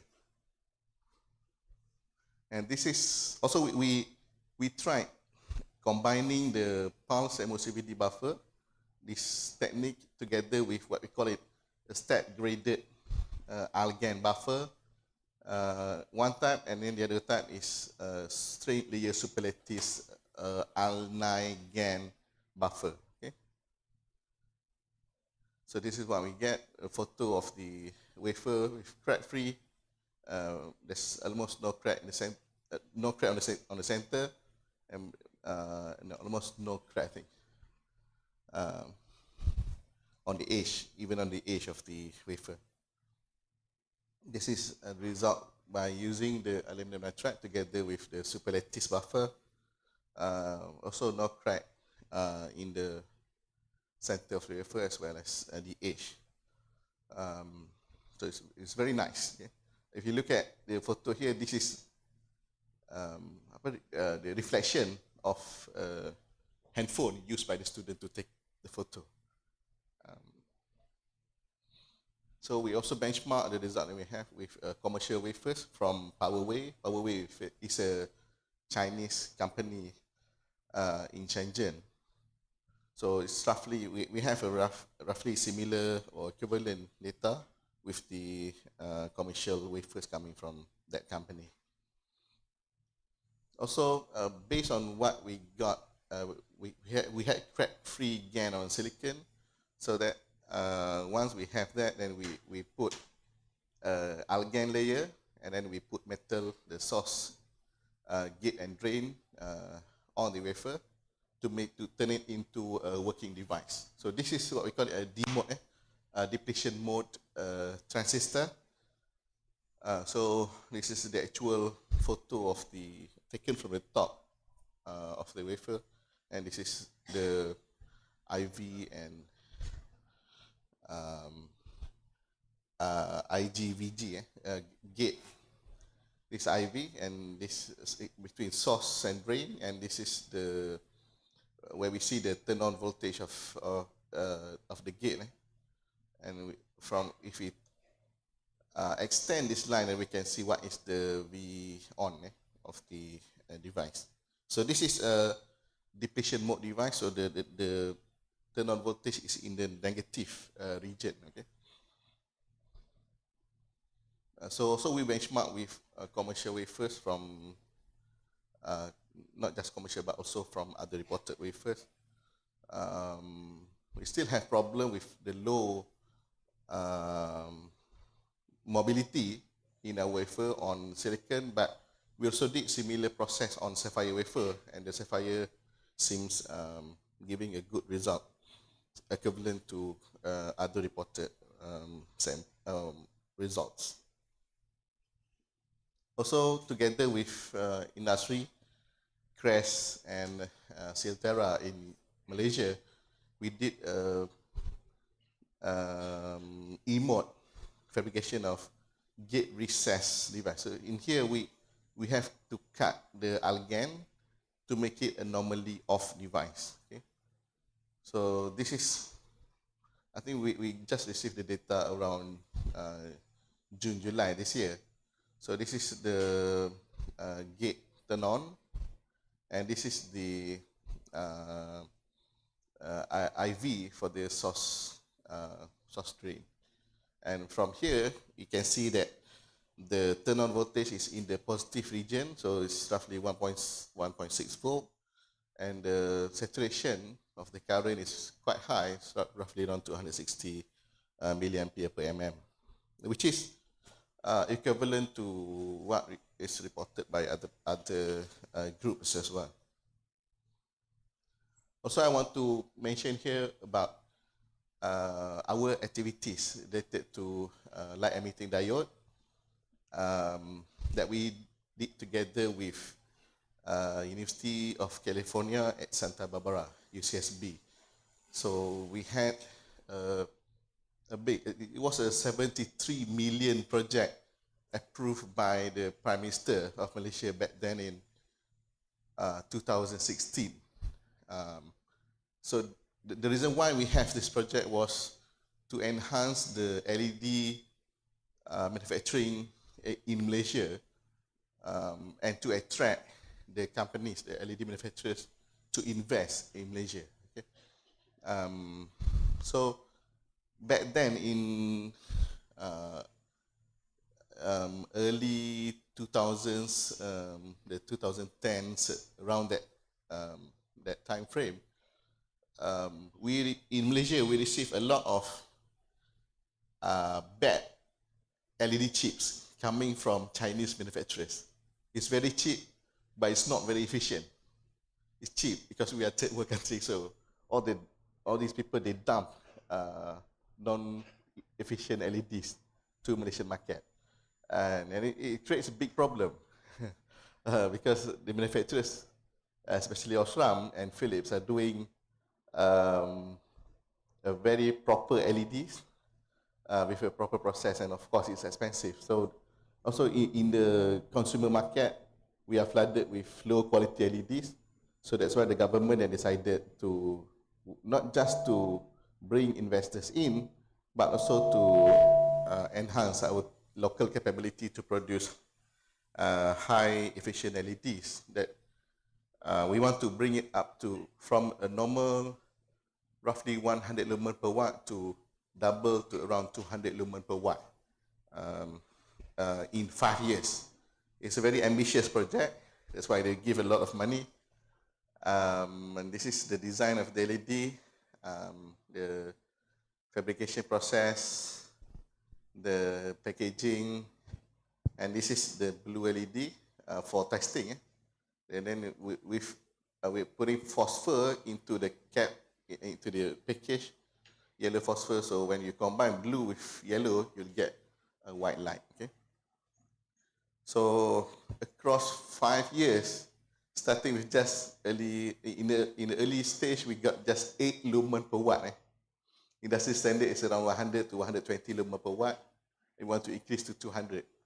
So finally, in we got around 180 lumen per watt in 2022. This is until 2021, but actually the whole project was extended 1 more year, and then we achieved 180 lumen per watt. Okay. And I'm sorry, sir, your time is 3 minutes left. So so this is on the LED, and that's it. Okay. So okay. Thank you. Any questions? Okay, thank you very much for Professor Suhaimi to deliver your great presentation and insightful information related to GaN. I would call it as gallium nitride, right? Okay, so now we have our Q&A session. Please, is there any question from the floors? All right, so we have one question from Pak Ulung. Okay. Do we have any more question? All right, so just one first. Okay, you can introduce yourself, Yeah. Pak, And then your question to My name Prof. is Suhaimi or Ulung Anggraito. I have a question to Professor Rose, Prof. Rose. Firstly, I appreciate this is the interesting research and interesting presentation. Yeah. The first question is in Skylar genus, which one produced the lowest amount of allergen? Second question is what is the possibility to knock down or knock off the gene which responsible to produce allergens? Thank you very much. All right, so the question is quite clear, right, Prof? So Dr. Ulung is our lecturer in the Department of Biology. All right, so this question is about what is the genus with lower amount of allergens, and then how to knock down the gene related to this kind of proteins. Okay, thank you for the question, Dr. Ulu. I will answer the first question first regarding the three types of microbe species. Okay, from our study, actually, we find out that all the three species has almost the same allergenicity. All the three species, because the protein structure and the allergen responsible for the allergic reaction is the same, tropomycin proteins. So because of the cross-reactivity as well, most of our patients who exposed to one type of crab species can also allergic to other type of crab due to cross-reactivity reaction. Okay, so means we cannot say which type of mud crab is more allergenic than the other type of crab species. Okay, however, in terms of comparison between crustacean and also other shellfish, especially molluscan shellfish, such as snail and also squid, we can declare that the molluscan shellfish is less allergenic than the crustacean shellfish. I mean, if we can consume snail or the molluscan shellfish are better than the crustacean shellfish because it's less allergenic than the crustacean shellfish. Okay, for the second question regarding the gene, how to silence the gene or knock down the gene related to the allergenic hypersensitivity, or maybe how the gene related to the crab, right? Yeah, Pak. Okay, for this research, actually we use the docking technique to identify the epitope of the tropomycin genes. Currently, we only focus on tropomycin gene. From the recombinant of the tropomycin produced from in our lab, we further investigate the allergenicity of the tropomycin in terms of the epitope mapping. The one actually we use bioinformatic analysis. So I don't mind to share the software how we did that, and from that bioinformatic analysis, we can identify the epitope of the IgE binding protein in the of the allergens. So currently, we only did for the Scylla olivaceae species, and we managed to identify 11 epitope mapping using the gel docking. Okay, thank you. Okay, so any additional information from Pak Ulung related to the question? Okay, so that's all? Okay, thank you. All right, so Pak Ardi, our chief, our chairman. Pak Ardi, okay. Waalaikumsalam.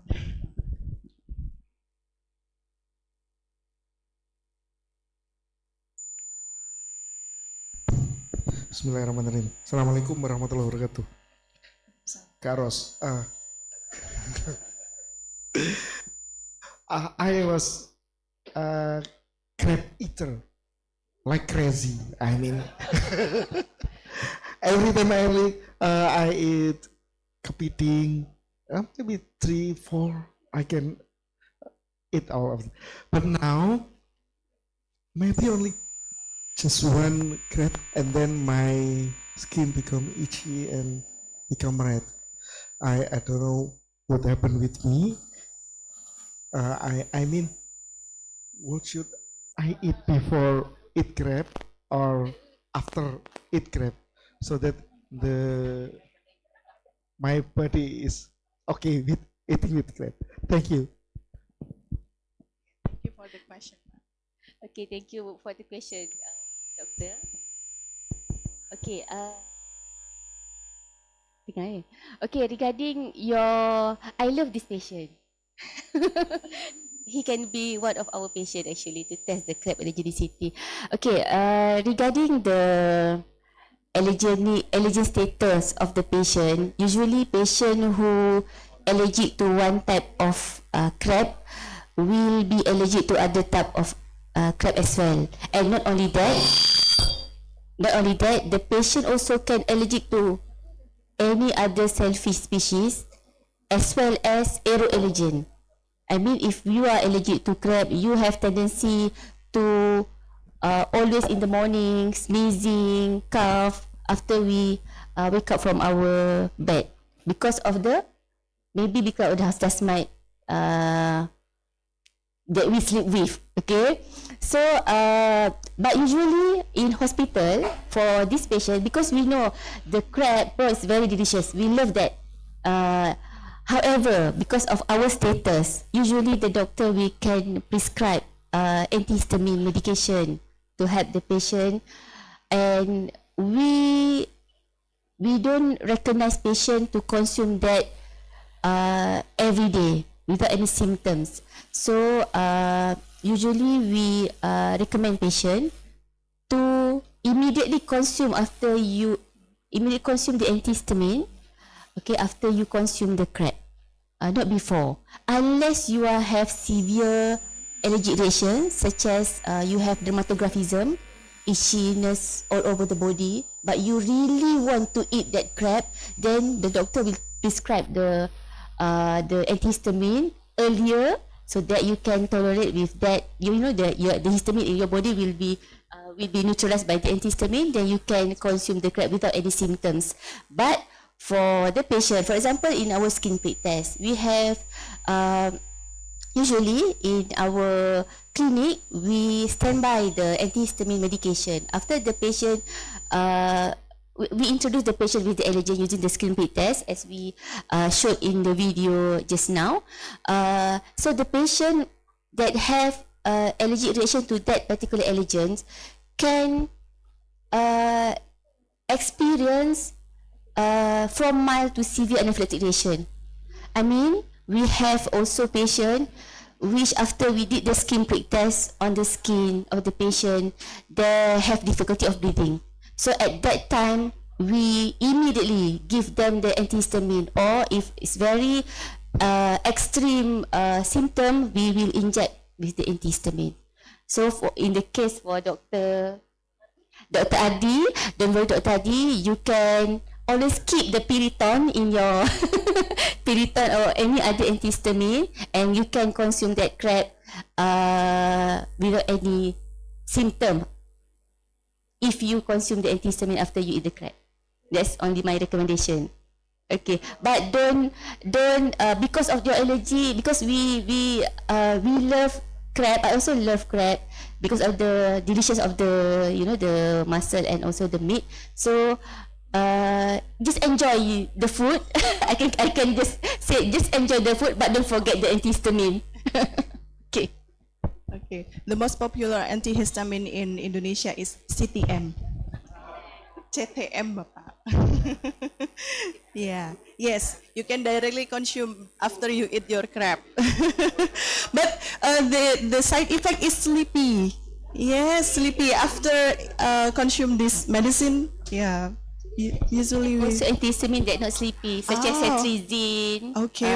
That one is not sleepy. Okay, maybe Pak Ardi can find other than CTMs that can make us not sleepy. Okay. Okay. So thank you, Pak Ardi, for your question. Okay, so one more question. Oh, we have two. All right. Thank you for gentleman there. One question, please.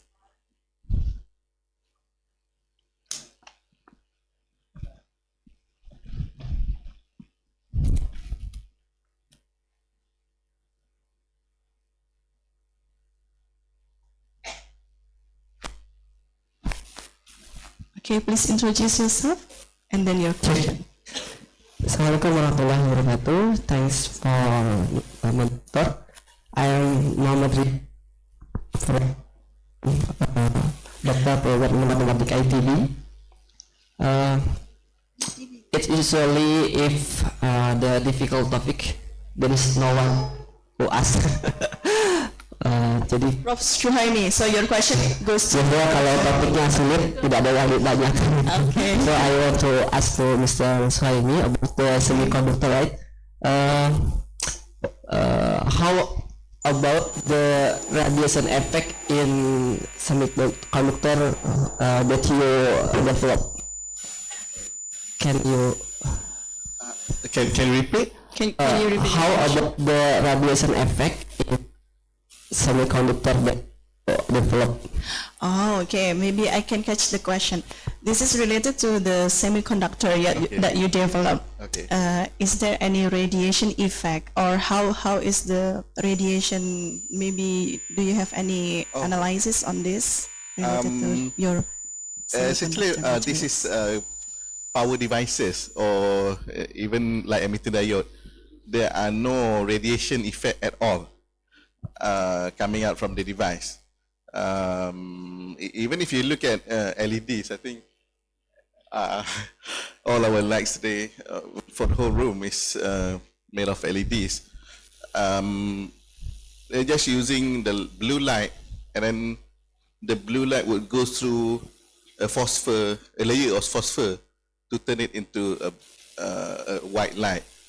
So it's very safe, and even for the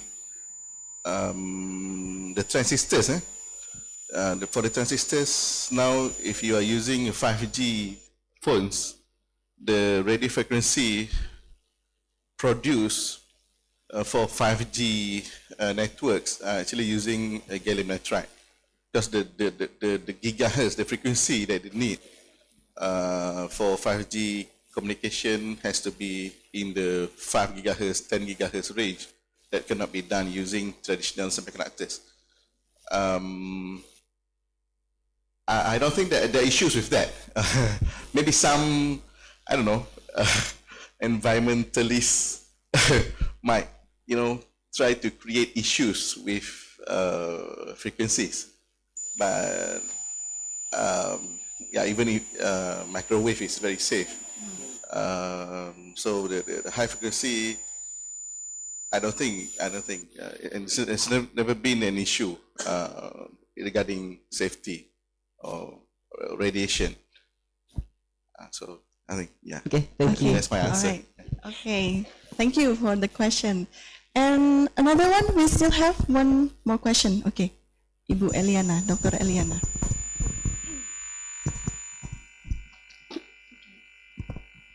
Okay, thank you very much for this opportunity. The first question is proposed.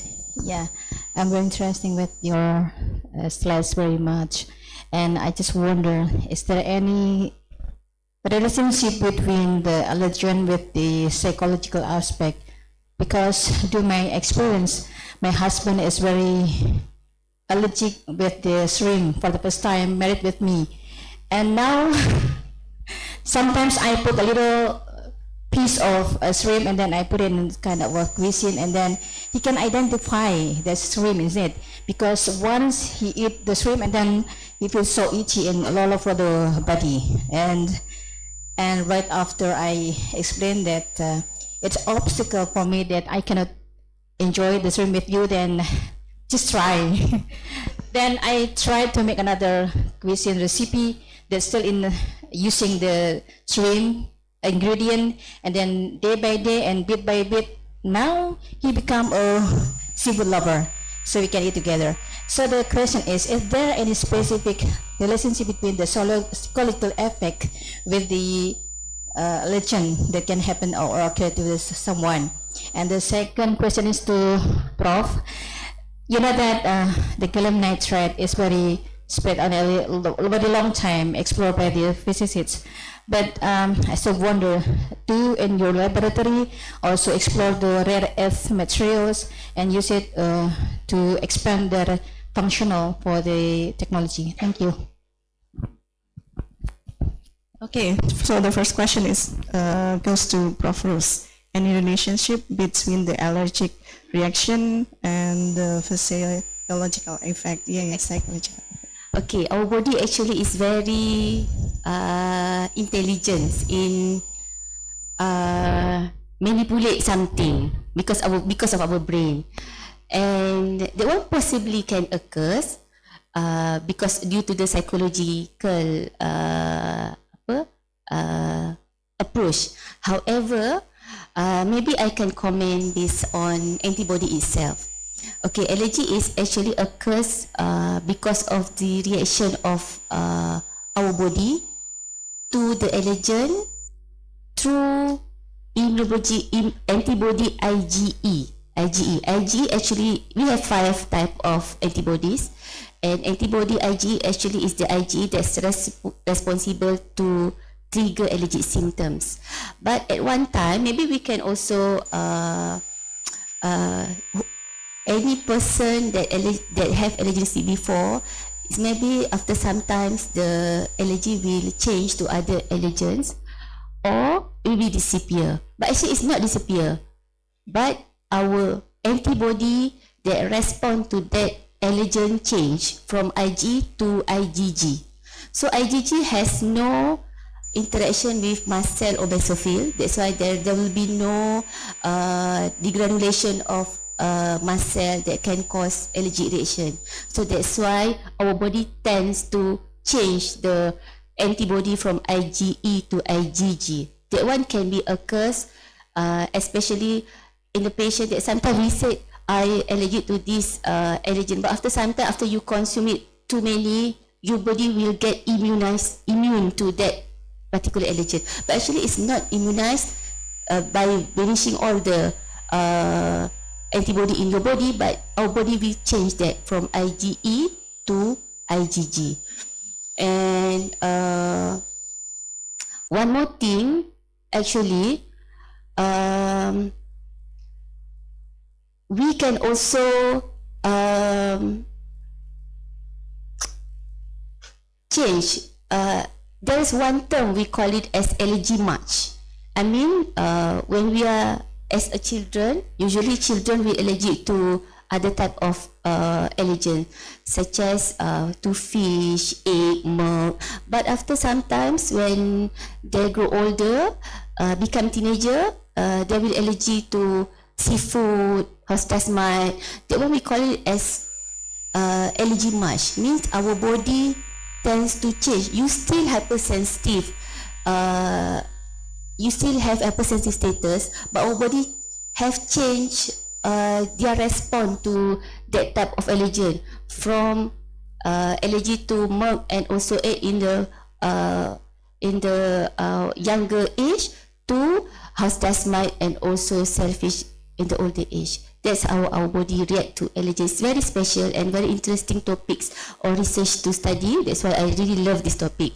Even not only focus on food allergens, but we also collaborate with other institutions on aeroallergen, because aeroallergen, especially the house dust mite, as I mentioned before, the allergen is similar to mycin. So if we allergic to shellfish, we can also allergic to house dust mite as well. Okay, thank you. All right. So the second question, Prof. Shuhaimi. The question was about rare earths, right? If you look at my slide, I'm not sure, it's not being shown there. There are attempts previously done by several groups to combine rare earth material into the quantum well of the LEDs. But it is a difficult process. So it was done 10, 20 years ago, but nobody can bring it to commercial level. So today, if you look at my slide just now, we are still using the phosphor converted LEDs in almost, I think 99%, almost 100% of the commercial white LEDs being sold. Of course, we are not doing the rare earth itself, but our partner in University Science Malaysia, physics, I think there are somebody in physics, School of Physics, USM, who are doing rare earth material, especially related to YAG, yttrium, I forgot what the full name is, but it's a yttrium-based rare earth. I think because Indonesia is very blessed with rare earth material, so I think people here should do more on rare earth materials, especially now I know it's big. There is a big effort being done for EVs, for batteries, but for phosphor conversion, there's also high demand for phosphor conversion, especially yttrium-based phosphor, to convert from blue to white. And most of the manufacturers are coming from Japan, sadly.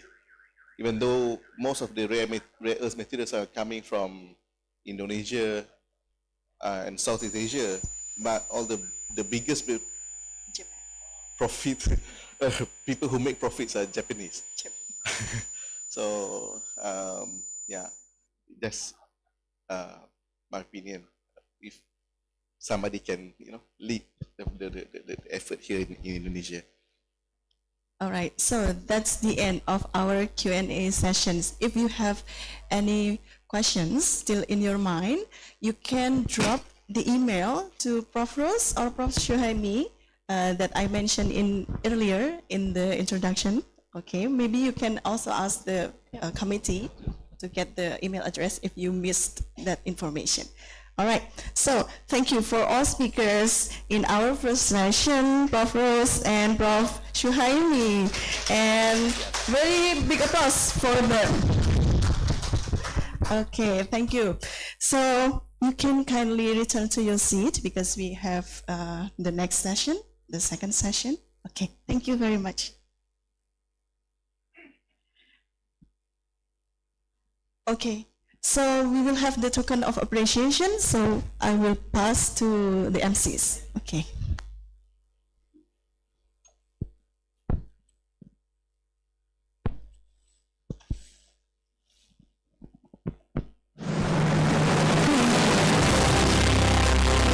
Gentlemen, please join me in expressing our heartfelt thanks to Professor Dr. Rosmillah Pendemisman from University Pendidikan Sultan Idris, Malaysia. Associate Professor Dr. Ahmad Syuhaimi bin Abu Bakar from University Malaya, Malaysia. In recognition of their contributions, we are pleased to present each of our keynote speakers with a token of appreciation. They will be given by Professor Dr. Suntikno, Vice Dean of Research, Business and Cooperation.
All right, ladies and gentlemen, so we are going to our second session. And if you smell something, please hold on because we will have our speakers here, 3 speakers. Maybe because this is hybrid mode, we have from Thailand. Is he here already by Zoom meeting? Hello, Professor. Okay, not yet. All right. So while waiting for him, maybe we can proceed to our 2 speakers. Okay, allow me to introduce the esteemed speakers. The first one is Dr. Thalita. Okay, can you show the profile of Dr. Thalita? Okay. So, Dr. Thalita Widyatningrum, she is the lecturer from the Biology Study Program, Faculty of Mathematics and Natural Sciences, Universitas Negeri Semarang. She has bachelor degree in biology from Universitas Diponegoro, master degree of biology from Institut Teknologi Bandung, and PhD in biochemistry, Kanazawa University, Japan. Her expertise areas are in the biology, biochemistry, and plant physiology. She has many remarkable research projects related to her fields, such as analysis of the impacts of the COVID pandemic on rice farming efficiency level, and then the strategy to accelerate the green and circular economy, the microbial diversity in pesticidal and non-pesticidal paddy soil microbiomes, utilization of phytochemical content in nipah leaf extract in the coastal area of Indonesia, and she also published her research works in many reputable international journals. You can reach her by email address thalita_widyatningrum@mail.unnes.ac.id.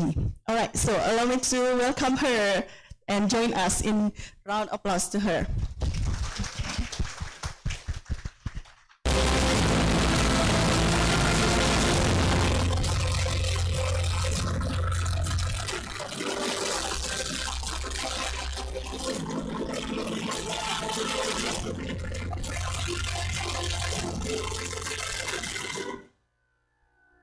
Okay, so the next speaker, Professor Dr.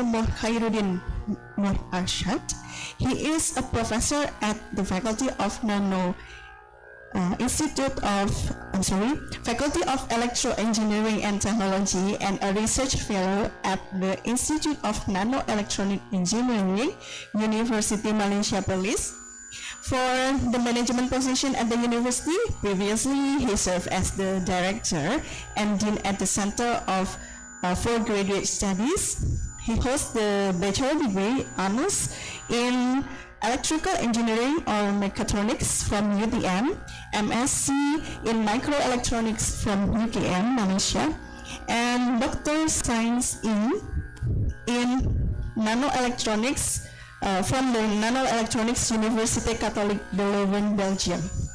Some awards, appreciations, and appointments he achieved include the Best PhD Thesis Award, Anugerah Kecemerlangan Penyelidikan, Gold Medal in Pencipta 2022, and Anugerah Penerbitan Jurnal Berimpact He has many published papers related to his works in the Journal of Molecular Modeling Electronic Networks, Devices and Fields, and Scientific reports.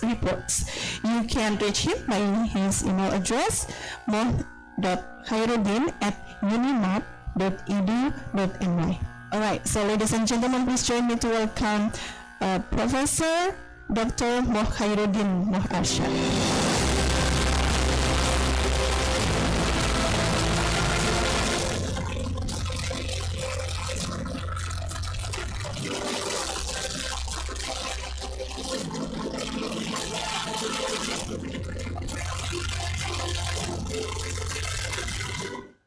Alright, so we have not the Professor Konkiti not yet joined, right? Okay, so maybe we can proceed to these two speakers where they will present the presentations, the topic related to their expertise.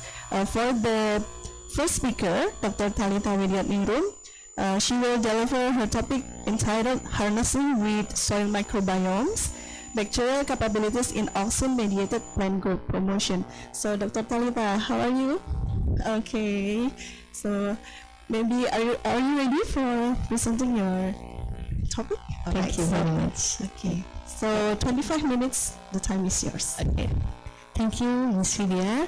So today we would like to discuss about wheat. So as you can see in this picture, yeah. So the wheat that I mentioned here is not the wheat that used to be drug additive, yeah. But this kind of wheat is a wheat such as grass that usually grow among any other cultivation plant, yeah. So today I would like to give a sincere gratitude to our rector and also our dean of MIPA faculty, and also for all of the vice dean for giving me the possibilities to present my result of study. So based on the study, I would like to make many collaborations so I can give more insight into these bacterial capabilities. Okay, so actually I'm from botany, but during my experiment, I found out that the plant usually get an influence, yeah, by the environment, whether the biotic one or the abiotic one. And this research is actually come from 3 steps of research that was done by Kedai Reka, okay, so the matching fund grant given by the government from the TICTI, and then the second one is from the RTPM, also from the TICTI. So and the last one is from TICTI also, but in the summer program, yeah. Okay, so maybe that's all about the introduction of this presentation. So I would like to continue on for the slide, yeah. Ini. Okay. Yeah, okay. So first, maybe about the background, yeah. So this background is related to the situation that I found during my experience when I go to the site when we done a research collaboration with our partner CV Prantamo, yeah. Okay, so okay, as you can see here, so we see some okay. So we see here that there is a cultivation area of some plants that is get along an interview by the grass, yeah. So this is the wheat that come from the ground directly. So many people usually like to avoid this grass because, as you can see here, the grass will grow much better than the cultivated plants. Yeah, so this due to their robust growth, and then also their defense mechanism, and also due to maybe their kind of gene. Yeah, and then as you can see here in the chart, yeah, in the left, there is research that given by Sahrawat that mention most of the plant loss is given by the weed. Okay, so compared to other insect and disease, then the weed make a proportion of almost 45%. Yeah, and then as you can see also in the lowest part, yeah, this is research from Gardner and the partners. You can see the drop of the crop by percentage due to weed. And then you can see here soybean, yeah, soybean. You can see that soybean usually can can make a symbiotic, yeah, symbiotic with the microorganism. So in our opinion, the soybean should be grow better. But based on the research, we can find that soybean is not as a special plant that can exceed the growth of the wheat. Yeah, and also sorghum. Yeah, the other kind of plants that make symbiotic, sorghum, sesame. Yeah, but all of this kind of plant is less competitive than the wheat itself. Yeah, that's okay. So in the next slide, we will make a lot more picture and a number. So we will play with the number, since I found out that the member of this committee is not only from biology, so from mathematics, physics, and so on. So I will make it a lot more general. Yeah. Okay. Now next slide. Thank you, Ms. Vidya, for helping me. Okay, and now there are two pictures here. That the first one is the picture that I picked up during also in a site visit with my partner. And then the second picture, you can see this is a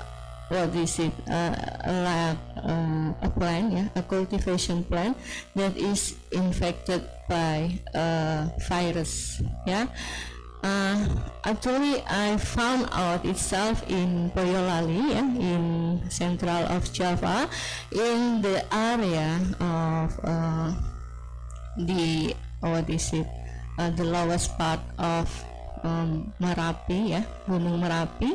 So there are many plants that is infected by this virus, but unfortunately I cannot take a picture because of the weather. So that's why I pick up this picture from the internet. Yeah, you can see that among the infected plants there is a grass. Okay, but this grass is a lot more defensive to the virus. Okay, so that's why I find also this grass maybe have something unique in itself that support the growth. Okay, and then let's turn to the other picture, another picture. Still the similar, yeah, slide. So in this picture, you can see that there is a grass also. This is a penicillin, yeah, that grow widely.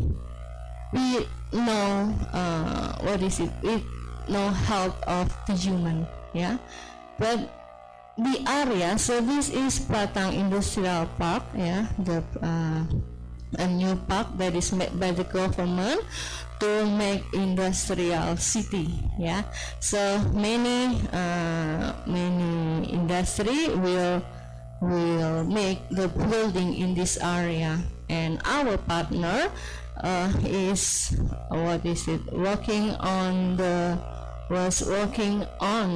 project to make the area more safety, by planting some plant and so on. So, but maybe in the next slide, so you can see our partner have a plan. Next slide, please. Next I cannot slide. control from here also. So okay, maybe that help. Maybe there is a little, but it's okay. So you can see here in the left side, a picture of So our partner plant this area with a grass, but the grass is not so well growth. Okay.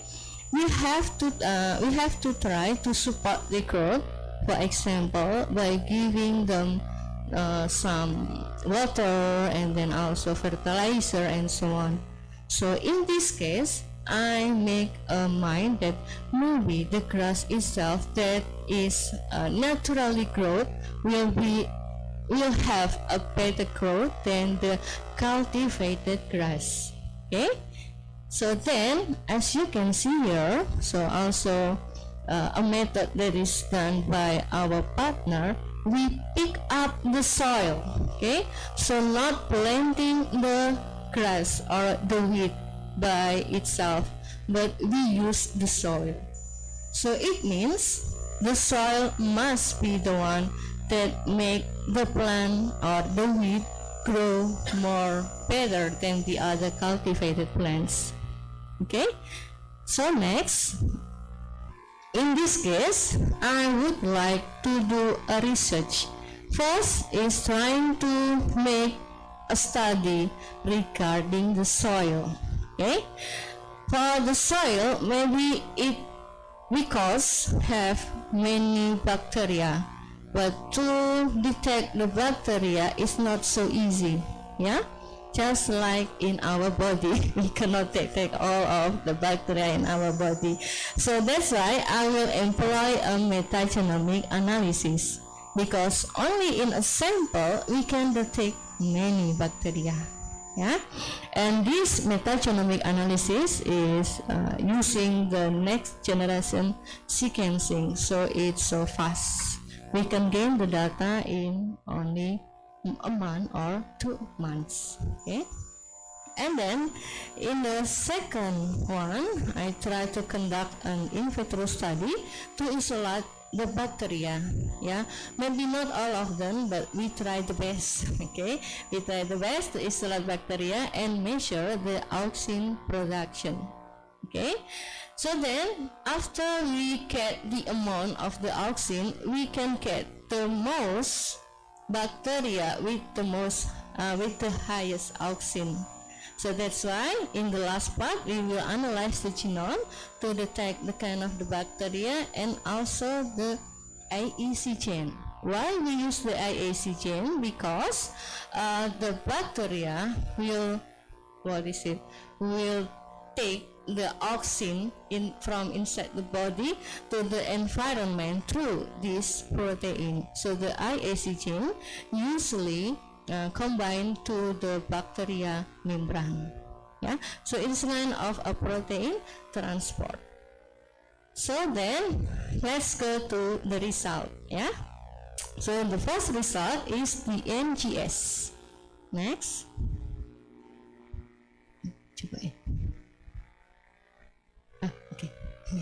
So from the data, we can find two kinds. So I'm sorry, I forgot. I didn't mention the method because the method is so long.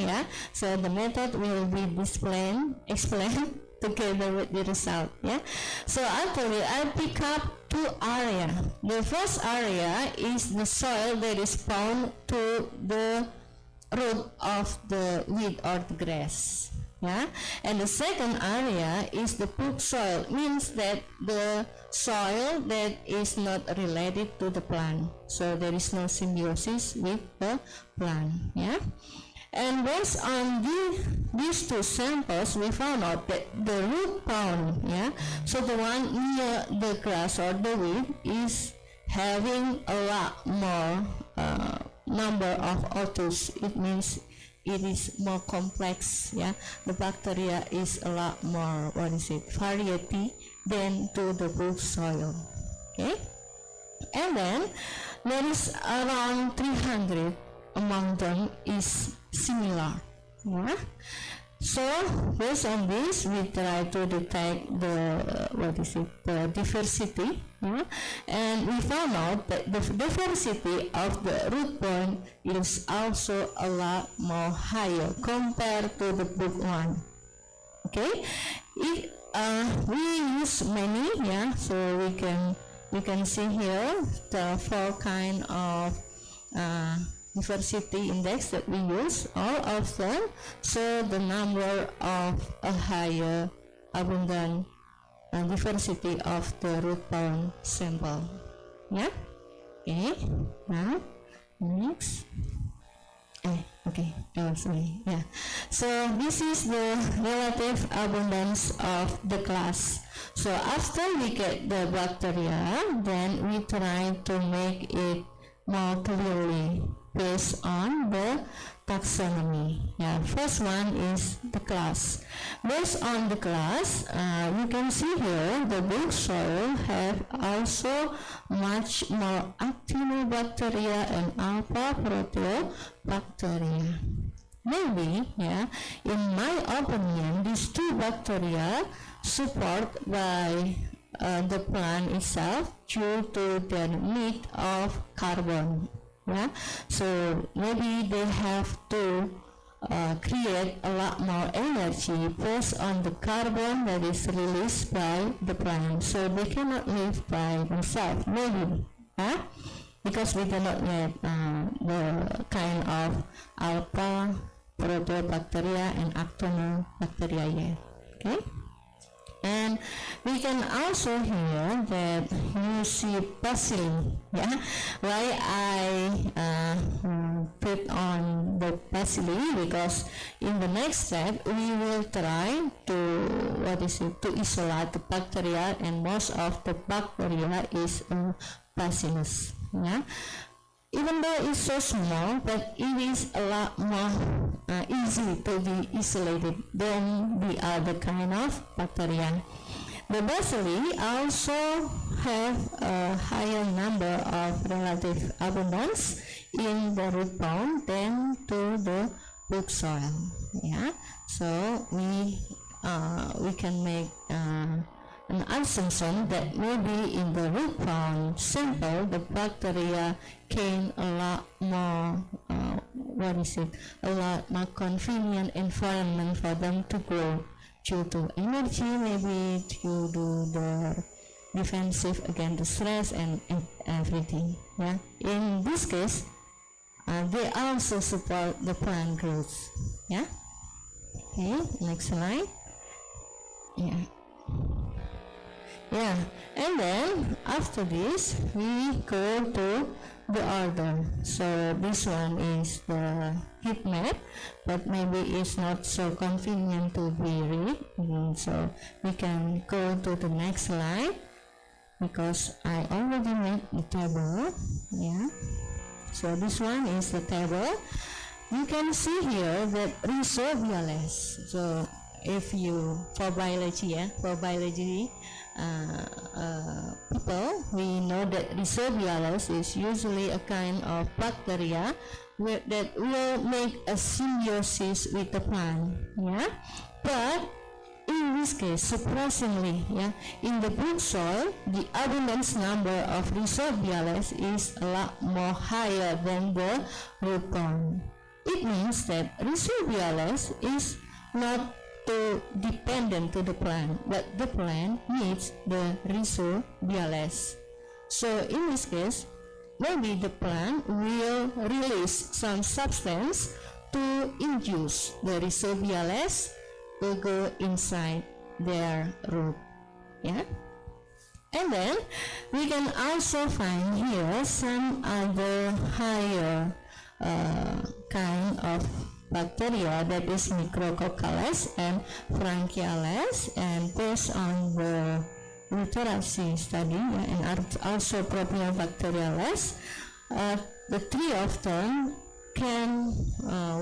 cannot survive by itself if they cannot support it, if they do not support it by the plant.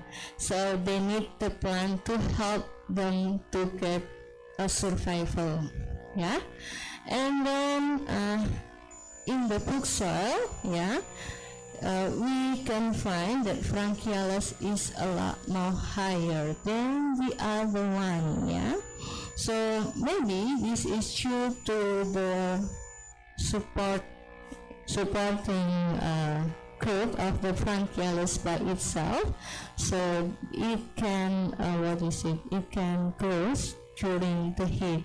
As you can see in the previous picture, the soil that I pick up the sample is very hot. Yeah, so if you are feel interesting to join, you can come to Batang Industrial Park. It is not only a very good park, but also very hot. Yeah. So then we can go to the next. Based on this case, then I'm trying to detect the content of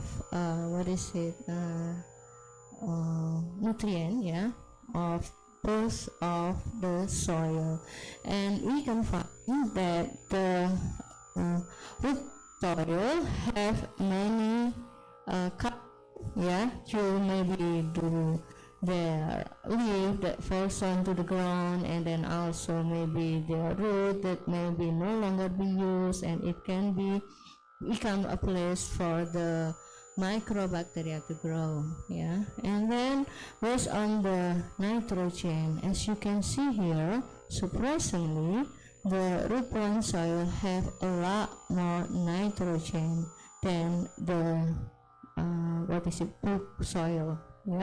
So in this case, we can see that there is a mutual relationship between the microorganism and the plants to support this nitrogen.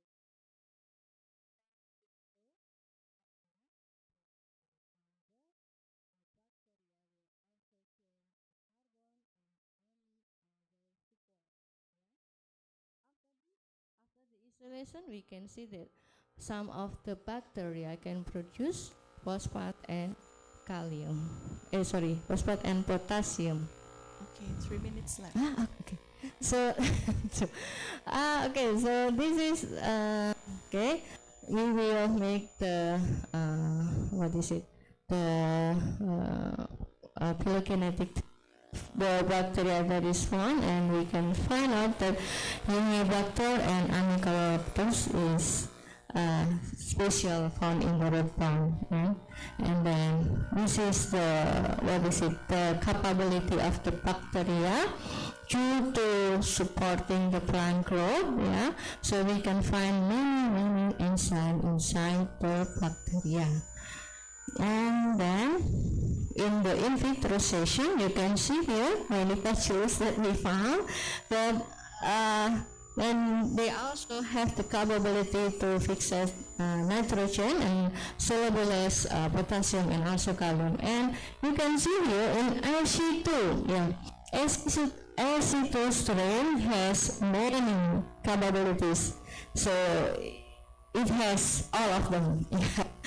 And then based on the auxin production also, IC2 have a lot more higher number of auxin production during 48 hours. And based on this case, we view a genome and IC gene, and the bacteria, we will call it as isolate A, could be a Bacillus cereus. Next, we try to detect it could be also Bacillus cereus with many or Thuringiensis.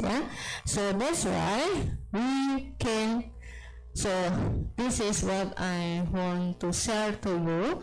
I need a collaboration to detect the protein function of the AAC gene, because this is a kind of membrane-bound protein, so it is not so easy to be to be expressed by heterogeneous expression. Yeah, so that's why I need a help. So if you feel interested to join me, I will welcome you, and don't worry, we will get some fun, because here I also have some fun from the Directorate General of Higher Education, such as SEMEN, the RTPM Secondareka, and also supported by Kanazawa University, because they helped me to gain the IAC genome. Okay, so that's all from me. Thank you very much, Ms. Lydia. Maybe we can continue on with the next. Thank you, Dr. Talita. So please give applause to her great presentation related to the microbial interaction with the plants to support the plant growth. So if you have any question, please keep it with you, and then we will proceed to our next speaker. We have Professor Dr. Muhammad Khairuddin Mohd Arshad, who will go to present his topic.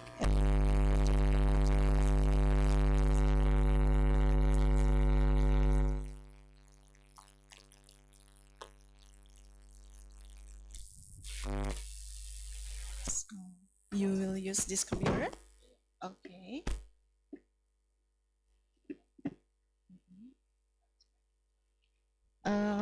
Why this one is not on? Oh, okay. Oh, right. So maybe can you help with us with this one? This device is not working. Can you help with us about this? Okay, so we have Professor Kongkiti has joining us by Zoom meeting platform. Sawadika, Ajan. Sawadika. Selamat pagi. Selamat pagi. Sampai di mana, Ajan? Thank you. Okay, so I would like to introduce to all of you our third speaker. He is attending our plenary session online. He is Professor Dr. Kongkiti Pusawat from the Department of Industrial Engineering, Kasetsat University, Thailand.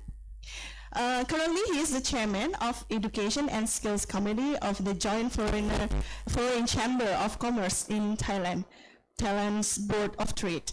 His research and work interests include productivity and performance measurement, quality management, acquisition logistics, design process and system engineering, human learning for productive workplace, and engineering education. He holds his bachelor degree in Industrial Engineering, Texas Tech University, USA, master degree and doctoral degree from the Department of Industrial and Systems Engineering, Virginia Polytechnic Institute, and State University of Virginia Tech, USA. He received the most distinguished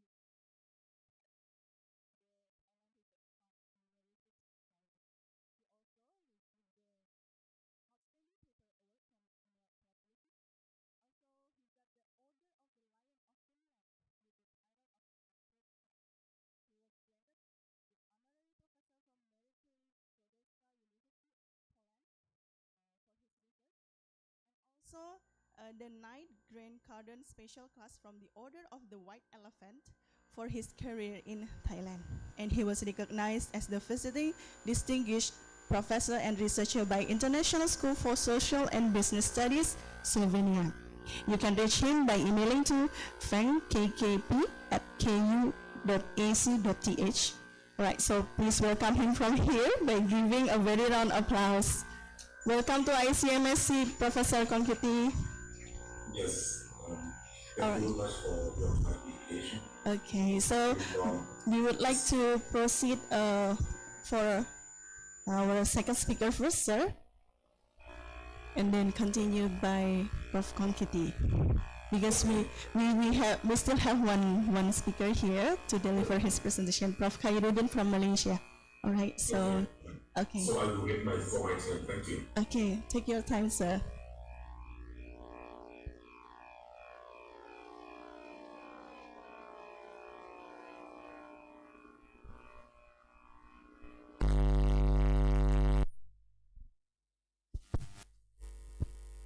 Okay, time is yours, Prof. Khairuddin. Okay, thanks for the Mrs. Chairman for introduction, and thank to the Dean, Prof. T, for inviting me here. I would like to request for myself to stand up. I prefer to stand up rather than sitting here. So, do I look the same or not? The picture? I think the same, right? Except Prof. Suhaimi is a bit younger. I think Prof. Talita also the same. Kak Ros, the famous Kak Ros. We're talking about Kak Ros we remind me to Upin Ipin. Famous kan Upin Ipin here, right? Okay. Topic today we quite broad area. We have covered on biology on the crab, and Prof. Suhaimi on GAN, gallium nitride, and Prof. Talita on grass and bacteria. So I will talk about the FET, about the MOSFET, label-free biosensor, engineering nanomaterial and devices. And okay, just a little bit. I think 25 minutes is not that long. Please stop me if I go overboard. University, UNIMAP is 17. Just a little bit introduction about university. We are 17. Kalau you tengok, if you see that, Universiti Malaya is the oldest. The oldest 1905. Kak Ros in 1997, but of course she mentioned earlier than that because of Institut Perguruan Sultan Idris, right? Betul kan, Kak Ros? Okay, that's the whole university, public university. We not that many that, of course, compared to Indonesia. I think Indonesia they have a lot. Yeah.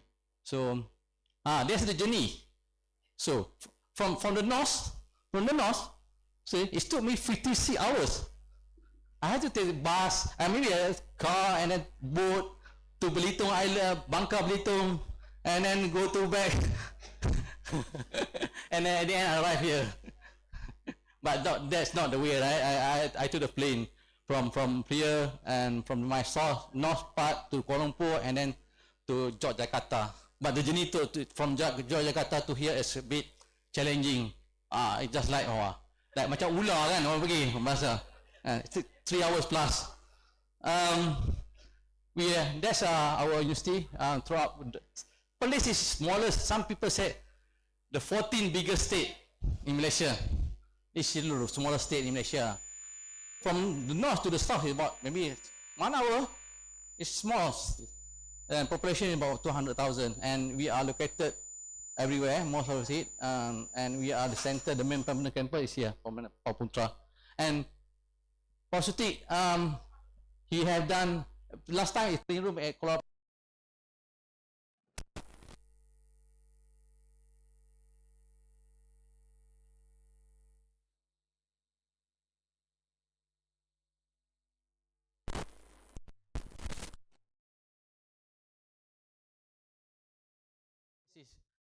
Yesterday, Prof. T said 49, almost 50,000, right? 50,000. But this morning, the Deputy Vice Chancellor, Vice Rector said 56. You are wrong, Prof. T.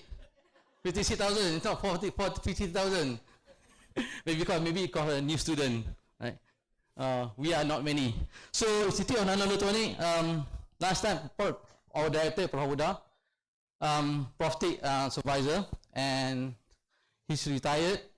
So, Dr. Rosina was on loan on Nano Center, and now she's a senior scientist in LINAS. She's no longer with the government, so not that many.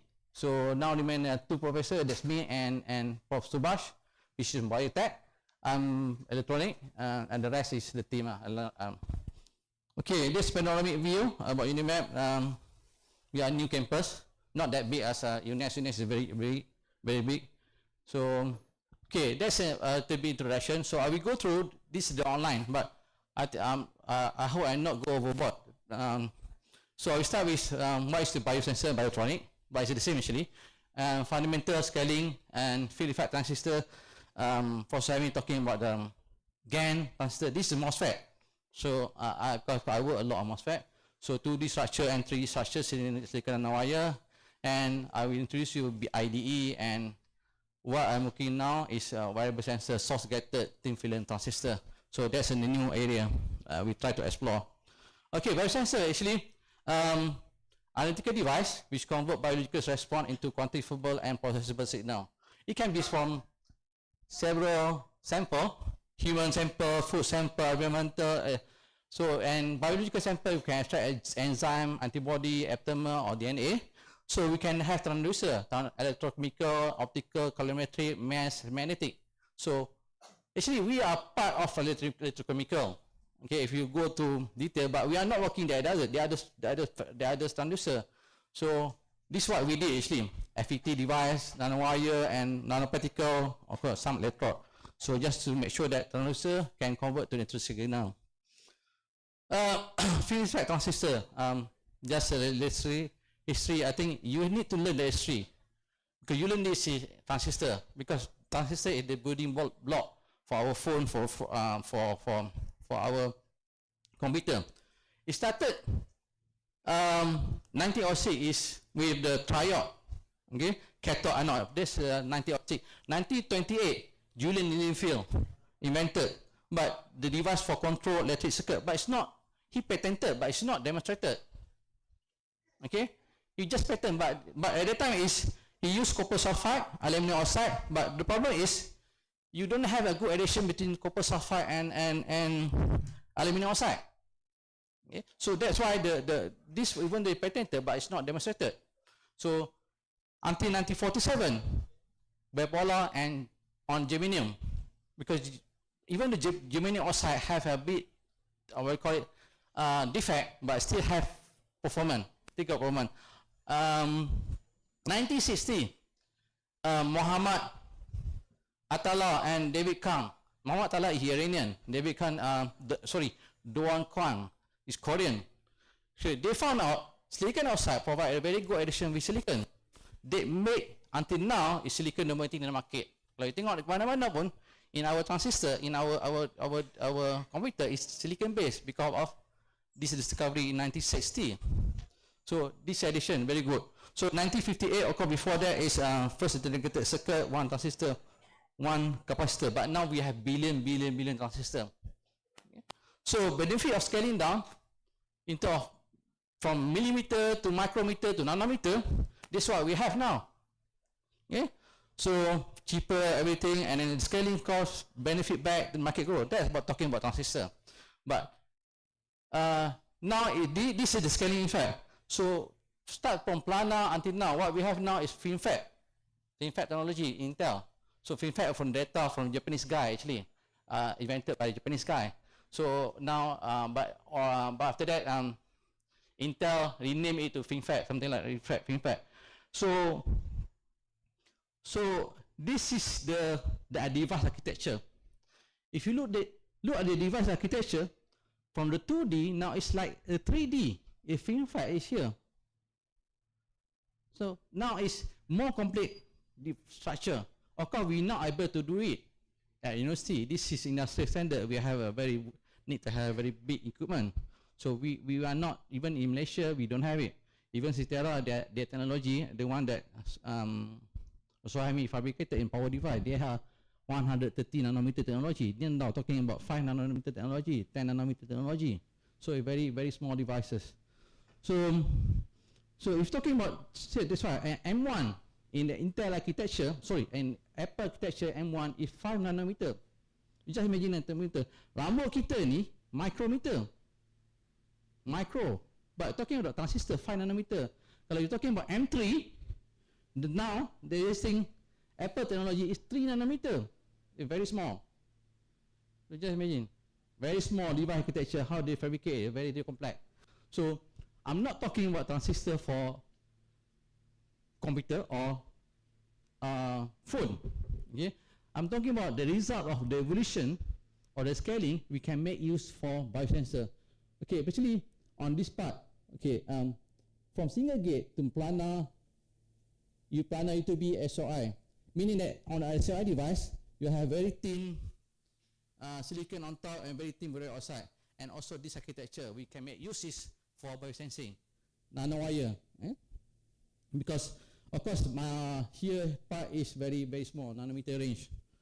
So The another advantage I want to say that for fully depleted SOI, which is silicon on insulator, you have silicon here, silicon outside, and silicon on the top, which is you can make use of backgate. If you put the backgate here, you can swing the signal or the current. Yeah, so you can swing the current. If you put that together, you can have higher I-on, but you remain the I-off is the same. The off current is the same. So that's about transistor. So if you can actually, by doing that, you introduce a strong couple electric field at the bottom. Yeah? So that's what the idea actually demonstrated in 1987 by the French people, French researcher. So if you plot the threshold voltage, you can see there's some certain level of saturation, substrate depletion. Of course, if you have a thicker boron oxide, you don't really see it, the switch. So what I want to say actually on this part, actually for this part for biosensing. So that transistor, if you go to concept of FET, field effect transistor biosensor, your concept is you have you know that the current from the drain to the source, when you bias it, you have current. Yeah? But in electrolyte, let's say if you use the biosensor, so you have the switch of potential here. Okay, when you put biosensor, biomolecule, so this switch is you change the switch the current. That's what happens because you change the potential here. So if you put DNA, let's say for example DNA. Okay, this is immobilized DNA. If you hybridize it, when you bind it together, so it's change the potential here. So it switch the current. That's the concept. So the analogy is that you have, let's say you have ion. Okay, the ion you have ion is let's say ion positive. So you can attract the electron here. So you have protein. And okay, you have protein, it can be positive and negative charge, depend on protein characteristic. So if you have negative or repel, and of course protein you have positive, it can attract, but DNA is always negative, so it will repel the electron.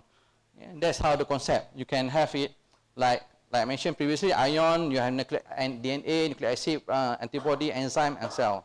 Okay, normally we work on protein and DNA. Okay. Principle is you switch.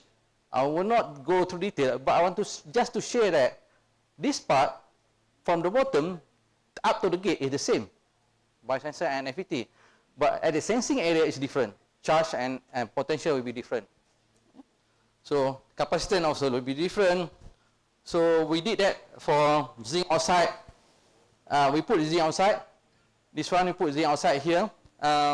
Source and drain.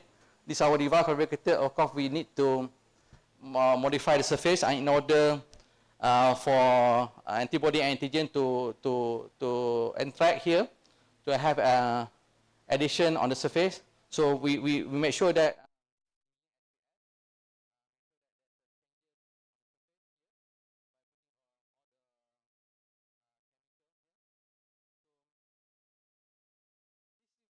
we have it. So at VG, of course we put start at VG kosong, 0.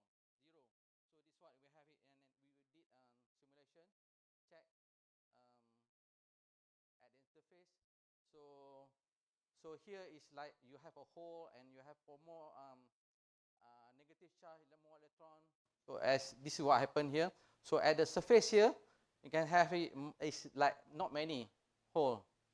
But when it goes to positive charge, the electron, if move forward, moves downward, actually you have more positive charge here, and you have negative charge slightly higher here. So negative charge. So here is like at the bottom, I think. Increase a little bit, red one. But if we put negative charge, so we put negative charge, negative bias at the substrate, you can see everything change at the bottom, at the substrate interface. So this will lower down the electron here. So the hole here. Yeah? So that's the concept of why you put when you bias it negative or positive charge at the substrate. So we test it for different concentration of cardiac troponin biomarker CTNI. You can see that the current is clearly decreased with CTNI target concentration increase. So the reason behind it, we further simulate it. We put the charge at different negative charge at the bottom here, and the red one is neutral and blue one is positive charge. We can see that. So by doing that, if you have positive charge, actually it reduce more current, because when you put that you have more positive charge, actually you have make the electron not many here so to flow. So that's explain why we have when we put higher concentration of CTNI, reduce the current. So this is sensitivity, and of course we compare is with different biomolecules, CT and T. So you don't have the current if you bind it, put CT, because there's no binding. Okay, so limit of detection. Okay, the second one, still have time. Okay, I want to show is the concept of silicon nanowire. For a minute, okay. Silicon nanowire, this is what we fabricate. So, and we demonstrate it for dengue detection. Of course, we have to modify the surface, and we have showed that for different concentration. And we did that non-complementary and one base complementary, and also complementary target for DNA dengue. So actually, you can use it for different material. You can put that on surface. So the second one I want to share you, very quick one because not many time I have it for EDS. This is more this is capacitance based concept. Previous one more electrical based. This capacitance, electrochemical impedance spectroscopy, EIS. So the concept is you need to have the this is the concept. If you have capacitance, okay, at 0 frequency, this is like you need to bias it with AC signal. Okay, when you bias the AC signal at 0, at low frequency, the capacitance is like open circuit. So when you open circuit, so the current will flow at the bottom. It will not go through the double layer capacitance. But at high frequency, this part double layer capacitance is shorted. So the current will flow here. So you can have different Nyquist plot and connecting plot. Nyquist plot and box plot here. So we did that for that's the concept. It's just like the same also previously because the change potential. Now it's the change of potential also because of the, but it reflects to Nyquist plot. It change the level. Okay, because you have real part and imaginary part of impedance. So this concept render equivalent circuit. If you have basic RC, it's like a straight line. You have render equivalent circuit. Yes. But here is phase. Yeah. But here is a change, shift a bit because of the resistance, because of the RC solution here. So this one we fabricate, we demonstrate it for cancer detection. So this one just to show that the surface modification have been done. So this is the surface contact angle that we did and AFM. So this is for different concentration. Nyquist plot. So we confirm that because this is phase. Okay. We based on how we determine it. This is from the phase, the peak one, because the phase previously I showed that there's a peak. So based on what that peak, we use the total impedance versus frequency to demonstrate, to extract the parameter here, the mean change on Z now. Kat sini. Here. So for repeatability, reproducibility, specificity, and stability, we did that. Okay. This one is we try to do it. It's not the protein. It's not on. Sorry, it's not in immunosensor, but in glycoprotein. So different type. So we know that PSA is previously PSA we use a protein. Now if we use glycosylation just to detect. So glycosylation is claimed to be able to distinguish between prostate cancer and benign. So we tried to demonstrate that. Of course, this is our paper. So basically, is instead of using antigen antibody, we use the glycosylation and lectin. Okay. So this is the Nyquist plot, and also we have to compare it with ELISA. And if you see that on the left here, Non-PSA, we put the human serum, undiluted human serum, and human spike, PSA, and complementary. So here you can have the level, but ELISA, you will not see, even though and 1 nanogram and 10 nanogram, you will not see the difference. So other demonstration, we have done the nanoflower. This was done by Uda team, nanoworm, and this one, we try to work on this one, thin film transistor, based on indium gallium zinc oxide. So because here they have demonstrated before bending and after bending the formant almost equal. So we try to do it. We apply the grant for this one. We try to work on this one, the new structure. And the good one about TFT, actually they can have source guided transistor, which is the performance, the characteristic will be different. Okay, the current is not determined by the source, not the channel. It's determined by the source, because we have source.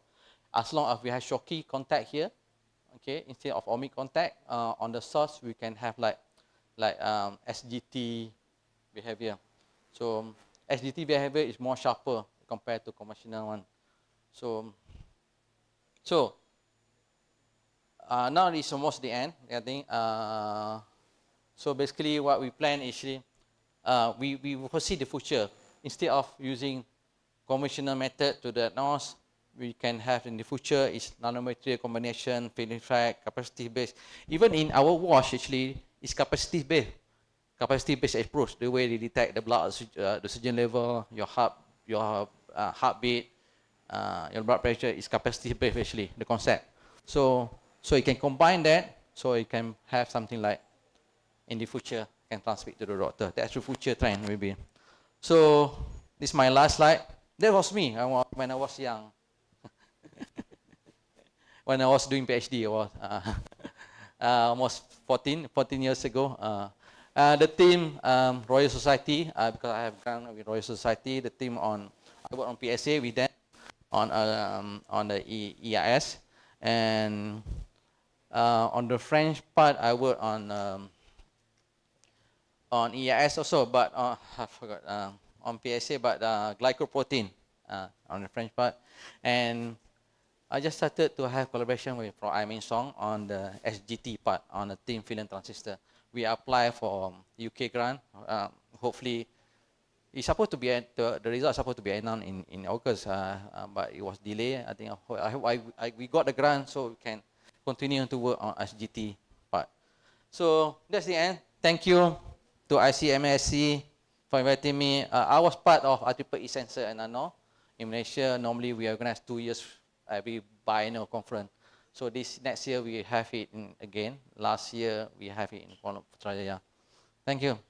Okay, give applause to Professor Dr. Muhammad Khairuddin for his presentation about the biosensors. So if you have any question, please keep it by yourself, and then we will continue for the next session of our third speaker, Professor Dr. Kongkiti. Okay, are you with us? Yes, I am. Okay, so Professor Dr. Kongkiti Pusawat is going to deliver his topic in the topic of informal learning and human resources development for sustainable environment via the Zoom meeting platform. So attend 25 minutes, the room is yours. Thank you.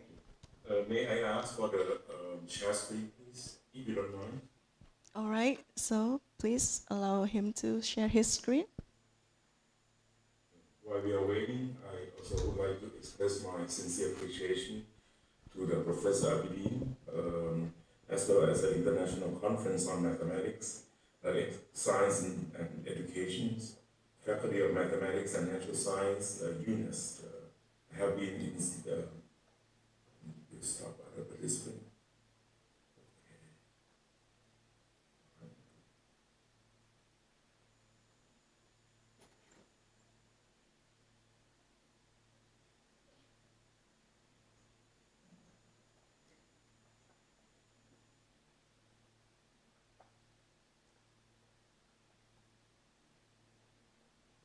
Can you see my share screen? It's still loading. All right, now we can see. Okay, now you can see, right? Yes. Okay, I have about 25 minutes. I will try to make it a little shorter, make it compressed. Thank you for your kind introduction earlier, and again, it's my honor to be here, to be invited to speak in this prestige conference. And my presentation will be less technical, but at the same time, I do hope that it will stimulate all participants, to understand that science for all is very significant, in preparing workforce and the student and future workforce, to build a better, sustainable environment and the world, for the future. So definitely learning is part of human, and that's why I have been studying on human learning, and you can see the development of how humans learn. But at the same time, we cannot overlook the impact on the environment. But at the same time, when we discuss on the term sustainability, we also have to incorporate social and economic sustainability. And I do hope that my presentation, my keynote speech, will cover the different areas which will be critical for research, in the future. So, to give you the outline, then definitely we have to understand the concern and also the attention on the term half-life concept. We need to look at learning as part of human resource development. This is the theme of the conference. We have to look at challenges that we have faced in regard to learning and development, the role of feedback, and again, I will provide a case study, which I have been doing for the past 10 years, that I try to incorporate science for all, and I will wrap up with the term motivation to learn. Okay. Before I continue, is that for the audio, is there any problem hearing my voice, or this is okay? Or you want me to speak louder? It's okay. It's okay. Okay, We can hear. Thank you. All right. So when we talk about half-life concept, I think this is a big challenge in knowledge that we have to accumulate, or we will have to accumulate in the future, because it depreciates rapidly. The half-life concept has been known for the past 3 decades. And this is the study back in 1993. If you look at the knowledge that we have, it pretty much will reach the 50% obsolescence within a period of, I would say 10 years. And I think now even less. I'm teaching engineering, and I think the concept that we have learned, for example, like Toyota production system, because of the COVID, because of ongoing conflict, in Ukraine, in Middle East, or potentially in Taiwan, I think, you can throw away a lot of knowledge that we have accumulated over the past 50 years. So I think this is something that is challenged us. It makes sure that, we have to look at the way we learn, because the knowledge that we learn can be obsolete.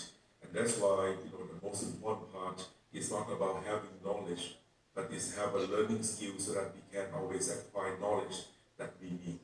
Because it's rapidly obsolete, and I think the half-life concept, I think this is something that we need to start our conversation with, because I think knowledge can be obsolete quite easily. And at the same time, we also have overlooked the most important part of human being, which is, we have a talent. I think a lot of organizations, even universities, I think we have underutilized the talents among faculty members, staff, and students, through rigid control and through the, assessment. And I think this is the area that, we have to overcome.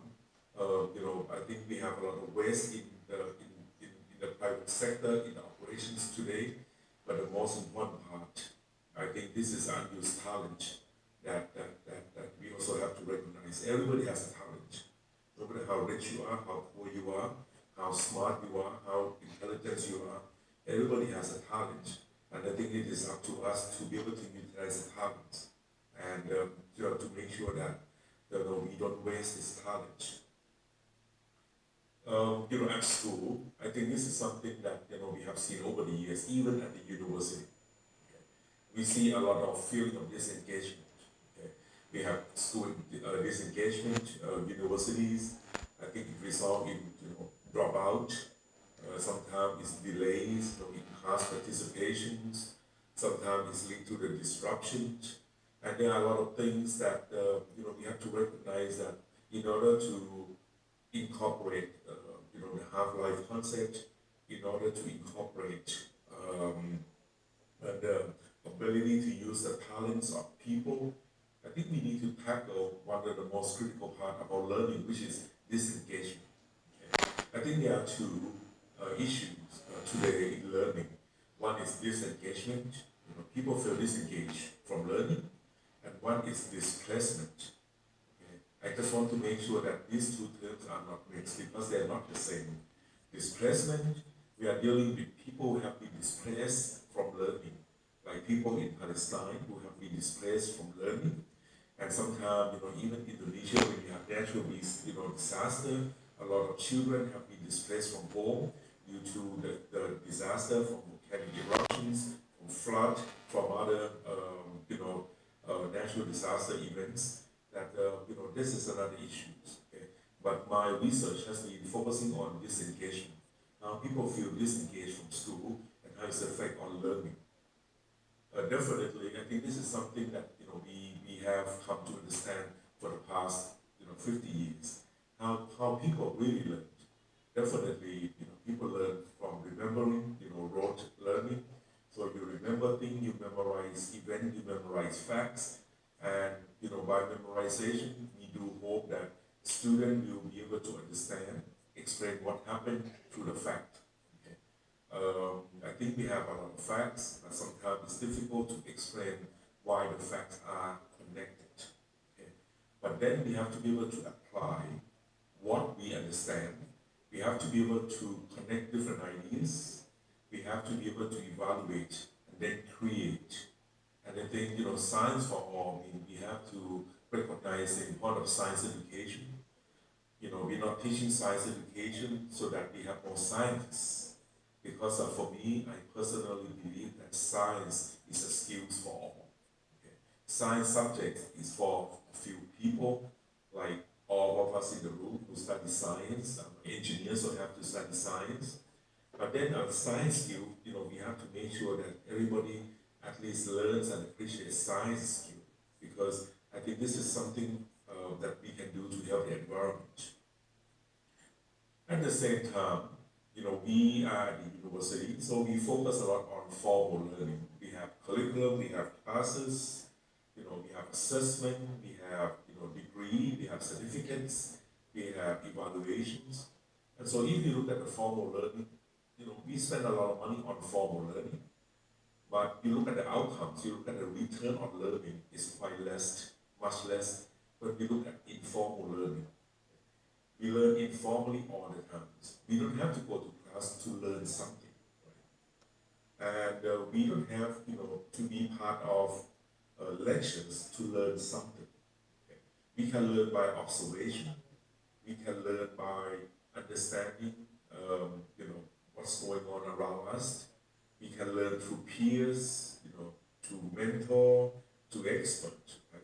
We can learn by doing. We can learn by mistakes. And I think we also have to focus on informal learning, because in order to accumulate knowledge through formal learning, I think it has been obsolete. Okay? We have to really recognize the importance of informal learning, even part of formal learning as well. And I think this is an area where we really have underutilized and underestimate the importance of informal learning. I also would like to bring your attention to what really impacts on learning. The right-hand side, this is a classroom where I have a pilot project. I think Professor Bidin also was in Thailand, and then they went to visit one of many schools that I have worked with for the past 10 years, along with a few professors or faculty members from UNNES. And if you look closely, I think there are two colors on this slide on the left-hand side. One is how much money we have to spend, which is the orange color. And the green area is the impacts, okay, on learning. And to students, you don't invest a lot, okay, but you have the most impact. If you understand about psychology of learners, of students, it doesn't spend a lot, okay, but it has a very huge impact. Same as peer-to-peer learning, you don't have to spend a lot, and definitely you don't want students to teach all the time, but at least student to student can learn from one another. Often, when I have an assignment in class, when I have one or two students who finish early, instead of letting them go, I often ask them, do you like to help your friends? Okay. Peer-to-peer learning can be as powerful as professor to student learning. And it doesn't spend a lot, but it has very huge impact. And I think most of the time we try to spend a lot, and then we don't learn and we don't understand the impacts that we have of our interventions. Okay? So I think this is another powerful research fact that can influence on how people learn. Okay? And before I go into the case study, I also would like to introduce you to what we call the double loop learning.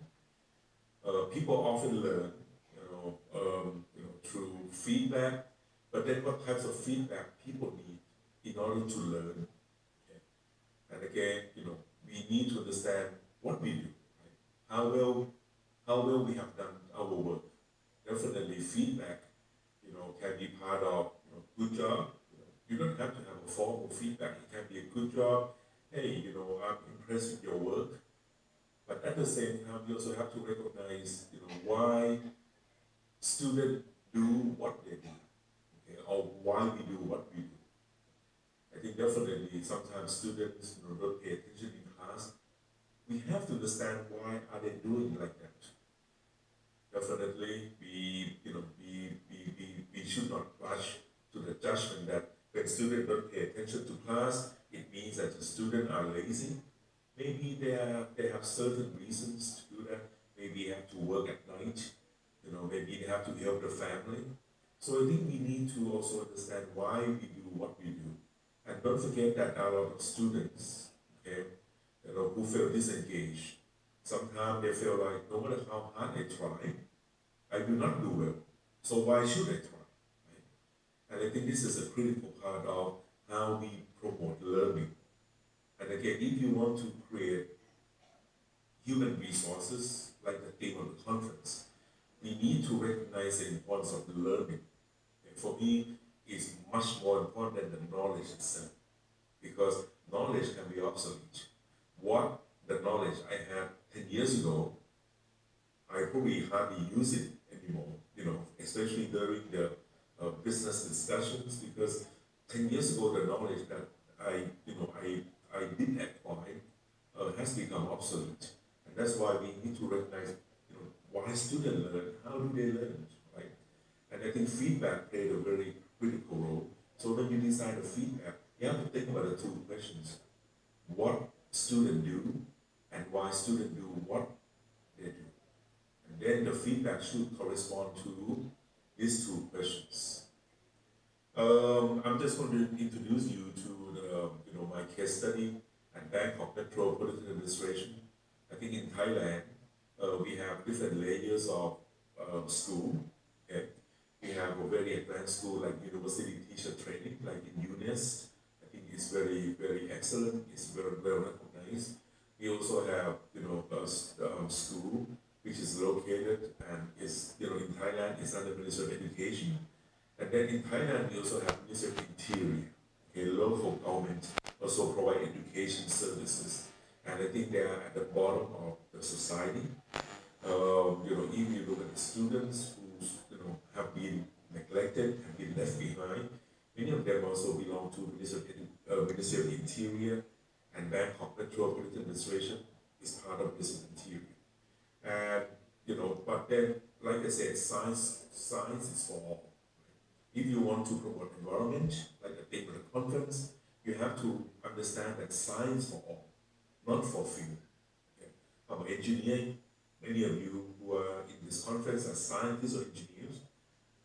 Definitely, you have to study science. But it doesn't mean that we should not allow other people who might be working in different areas to appreciate science. Because I think at the end, we live in a world that science played a very important part. You don't have to know the most complex formula to care about the environment, because if you look around, there's environmental problems, that it doesn't need, the most intellectual scientists to solve. Everybody can solve this problem, right? And again, if you look at the waste around us, I think the food waste is one of the most critical parts. I walk around UNNES many times. I see a lot of waste from cafeteria, from lunch, from snack. Especially Indonesia has many good snacks. During the break, dinner.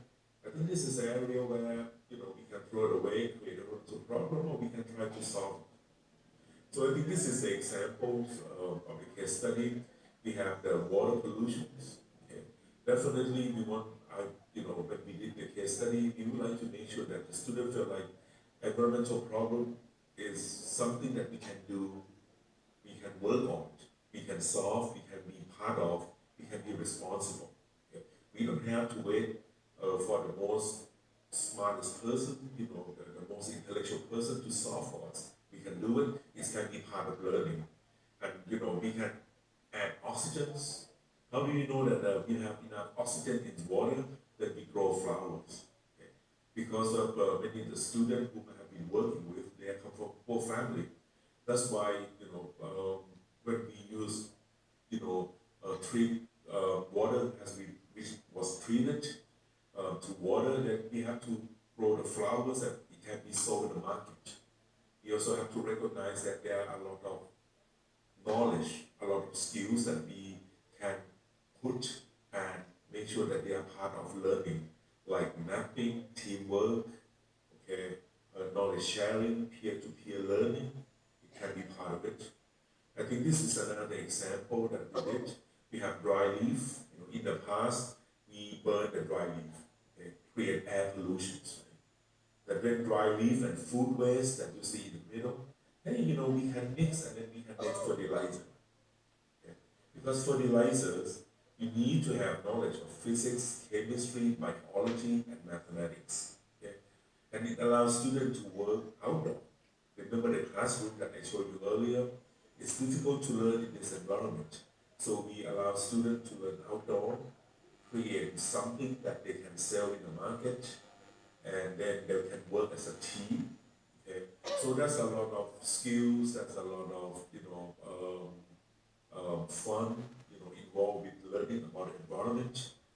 Learning about the environment doesn't have to be serious. It should be fun, right? Because without fun, it's difficult to learn, especially those who feel disengaged from school. Okay? So they make fertilizer, they can sell in the market, and I think you can see, we can look at the worm. Worm is a good indicator whether the soil is fertile or not, right? If the soil is not fertile, worm cannot survive. And I think we can add a lot of, different environmental knowledge, okay, tips to students. And like I said, this is something that they can learn and they can apply for the rest of their life. Okay? And so they can also, use this experience to develop friendships, to develop a lot of employability, in the workplace, which is part of human resource development. And then you can look at once, the student have fertilizer, then we ask the student, what's next? Right? Definitely, you can sell fertilizer in the market. Okay? You can earn extra income after the school. You don't have to work for the convenient, at the convenient mart. Right? You can work on something that you can be proud of. And then, students say, well, why don't we grow vegetables? So I was about to get donation from the companies, to provide like a greenhouse. And then the students grow vegetables, they measure the soil, they use fertilizer that they make from food waste and dry leaf that otherwise would have created, air pollutions, trash, smell to the school.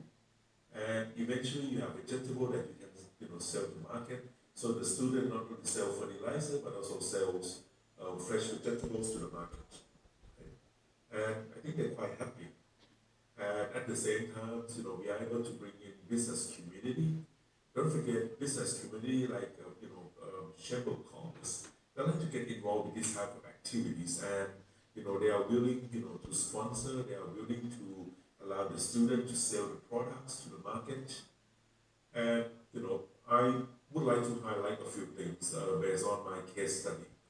Definitely, what we learn about human resource development in science and mathematics, they don't have to be smart. Okay? Many of the students have been working for the past 10 years from the inner city or from the rural area. They come from the not well-to-do family. They come from a family which have nothing. Definitely, we work with students who have enough but are not happy. But we also should pay attention and should be able to work with students who don't have anything and want to learn. And then for me, environment, science, subject, mathematics, if you make it fun, I think people are willing to learn. And you can see from this normal curve. I often work with students on the left side of the curve. Students who have nothing, students who are perceived to be not so smart, not so intellectual, but they can learn and they can have fun in learning. Okay? And again, they can be creative. Okay? And nowadays, I try to bring in small companies, SME, to try to donate. And you can see the bread, on the bottom area, they want to grow mushroom, they want to use bread, not only to grow mushroom, but also to grow worms, to come with it. They want to develop new ideas, new products. So for me, when you really have good feedback, students can learn, regardless of their educational background, family background, school opportunities. They can come up with new ideas. And you can see on the right-hand side that the students try to come up with new ideas in regard to how do we treat food waste, and now, with different stimulus, and, they can come up with more creative ideas. I think at the end, I do believe, according to this quote, when students are inspired, they will do anything to gain new knowledge and understanding. They will seek to learn even more than what we are willing to facilitate. And eventually, going back to the human resource development, I do believe that, we should not train students to fulfill the task requirements. We also should train the students to achieve contextual performance. This means that students are willing to work, willing to dedicate, willing to help each other. This is what contextual performance. And we also should train and prepare students, to achieve adaptive performance, meaning creating new ideas, learning, adapting to new challenges. I think this is this is what we have to prepare students for the future. Task performance is no longer, should be part of the main priority of our university preparation. Contextual performance and adaptive performance should be part of our goal in preparing students. So having said that, I would like to say thank you for your attention, and I'm looking forward to any Q&A that you might have. I know that the conference is really running late, so I don't mind receiving Q&A, from email. I really try to respond as fast as I can. So thank you again for your attention. Sorry. สวัสดีค่ะอาจารย์ ขอบคุณค่ะอาจารย์ for your very great and insightful presentations related to how the students to learn and how we have to know how do they learn, something like that. So, all right, so we are going to our very short maybe Q&A session, maybe 2 questions. All right, so one lady over there, and then one more. All right, so not yet. All right, so we have one lady here. Please introduce yourself and then your question to our speakers. Okay. Assalamualaikum warahmatullahi wabarakatuh. Waalaikumsalam warahmatullahi. So my question is for Dr. Talita. Okay, I'm Cikal from Biology Department of Universitas Negeri Semarang. Okay, so I saw in your title that your research involved the auxin, right? Yeah. Okay, so my question is, based on research, how the bacteria influence the work of the auxin specifically to increase the plant growth. Okay, thank you. Okay, so one question only. All right. So, Dr. Talita, could you please give your insight about this question? Thank you, Ms. Vidya. Thank you, Ms. Sikal. Yeah. So based on our results, so actually I also do docking given by my student, but I didn't show up the docking because we focus on the AAC gene. Yeah. Based on the docking, so the auxin will be produced by the bacteria protein, and then it will be transported by the vesicle to the AEC protein, and then inside the AEC protein the auxin will be released. So there are two opportunities for this auxin when it is around the environment. One is maybe it will be taken up by the root via the via the xylem, and then it can be transported inside the plant, or maybe via the phloem, since we know that the phloem also has the capability to to be the place of the water and the solution inside it to be go through the stem and the root. Yeah, and then inside the plant, the similar situation as the endogenous auxin will be done. Maybe it will use for the plant to support the growth of the meristem, and maybe for the parenchyma, and maybe for the for the growth of some meristem axillary and so on. Yeah, because it helps the elongation of the cell. So after the cell is elongated, it can be proceed more into the reproduction by means of division. As we know that before the cell get to the step of enlargement, it cannot be divided.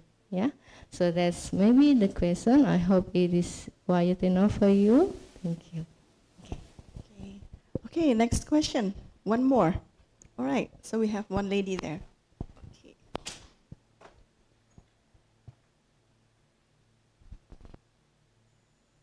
Okay, thank you. My name is Konita Malindra Masito. Firstly, I'm glad to meet Dr. Talita because last semester we met in via Zoom, yeah, because Dr. Talita in Japan. My question is, what are the impact of potential error in the metagenomic analysis process, such as sample contamination or data analysis error in the next generation, sequencing on the accuracy of material identification? Gitu. Can you get the question already? Okay. Repeat? Okay. Oh, no, Okay. okay. Okay. Thank you, Ms. Vidya. Thank you. Yeah. By the metagenomic analysis, we can get some identification by using 16 RNase sequencing.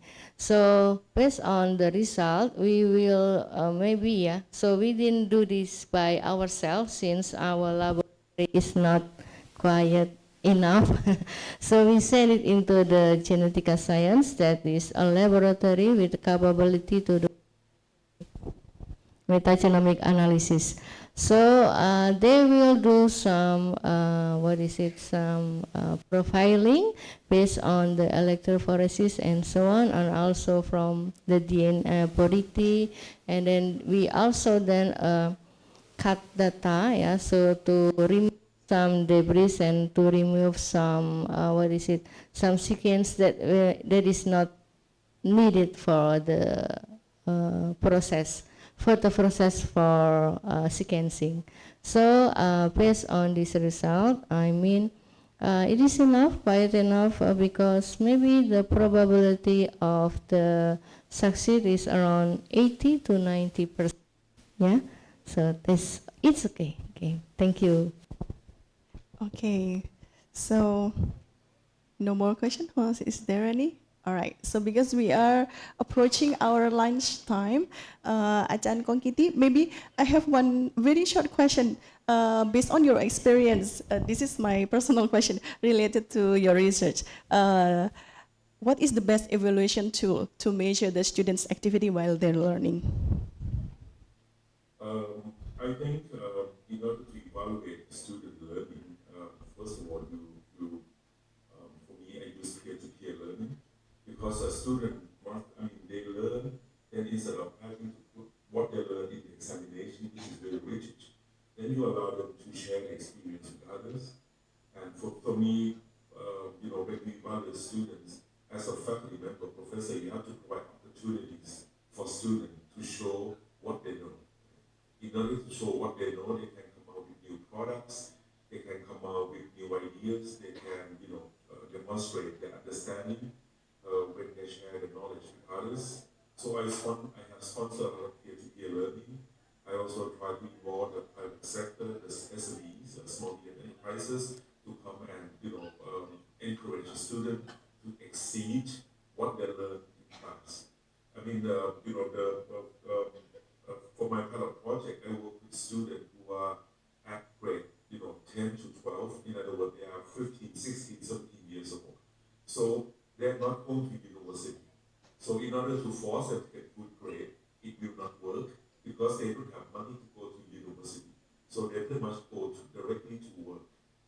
And this is the reason why, instead of making report, instead of forcing them to take the exam, I try to use products that they can create, they can generate as part of evaluation, that they learn with the teachers. Because as a university professor, I cannot do much about evaluation, but I can encourage teachers to change the way they evaluate their own students.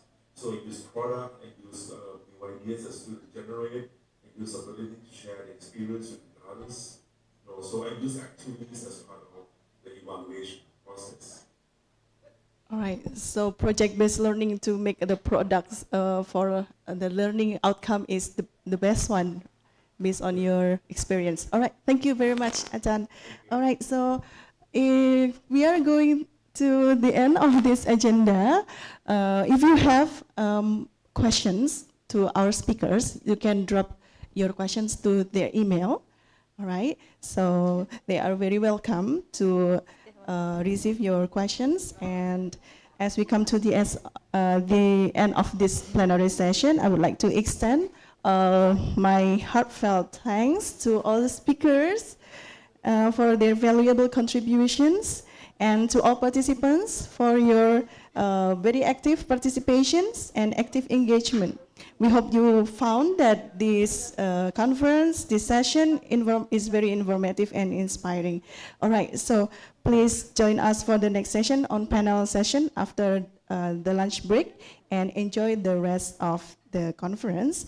Thank you from me, and thank you again. Wassalamualaikum warahmatullahi wabarakatuh. Selamat pagi, sawadika, Ajahn. I proceed to MCs. All right. So this is the token of appreciation. All right. So we are going to have the token of appreciation. So please, Ajahn, stay here. Oh, okay. So he left already. All right, no problem. Okay.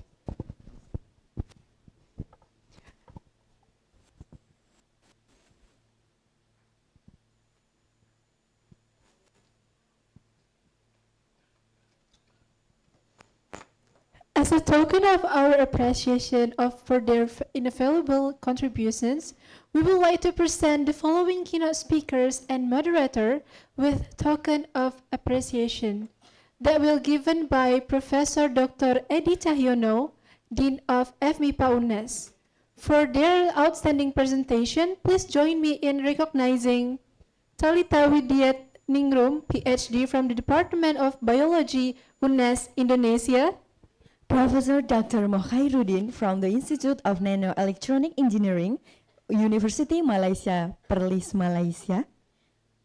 Professor Dr. Kongkiti Vesavat from the Department of Industrial Engineering, Kasetsart University, Thailand, and our delighted moderator, Dr. Vidya Fibriana.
Once again, thank you for our wonderful keynote speakers.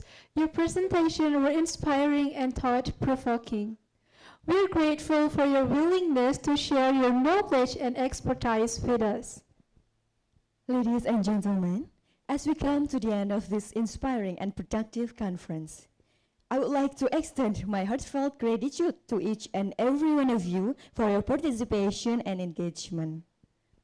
Your contributions, questions, and discussions have made this event a success, and we are grateful for your active involvement. Dear presenters, we have a useful information about your presentation room. For your information, this building is D12, ballroom, for room 3 presentation. Room 1 and 6 will be at D1 first floor room in the northwest of this building. You can pass through Baitul Ali Musola and take stairs to the west of this building. Meanwhile, room 2, 4, and 5 will be at D2 first and second floor in the south or next to D1 building. Moreover, room 7, 8, and 11 will be at D6 third floor in the west of D6 building or next to it. Finally, rooms 12 and 13 will be at D10 building in the south of this building. Ladies and gentlemen, you may take a look at this map to find your presentation room. The presentation will start at 1 p.m. Before we conclude, I would like to take a moment to offer our sincere apologies for any inconveniences. Once again, thank you to our distinguished speakers, moderators, and participants for making this conference a truly memorable experience. We wish you safe travels and look forward to welcoming you to future events. Thank you and have a wonderful day. Wassalamualaikum warahmatullahi wabarakatuh.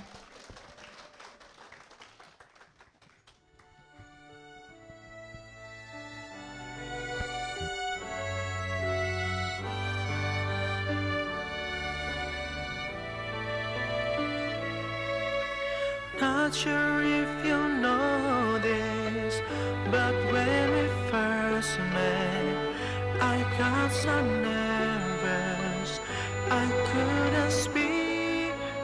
In that very moment, I found the one, and my love has found its missing piece. So as long as it lives, I love you.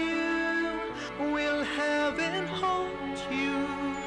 You look so beautiful in white, and from now to my very last breath, this day I cherish. You look so beautiful in white tonight.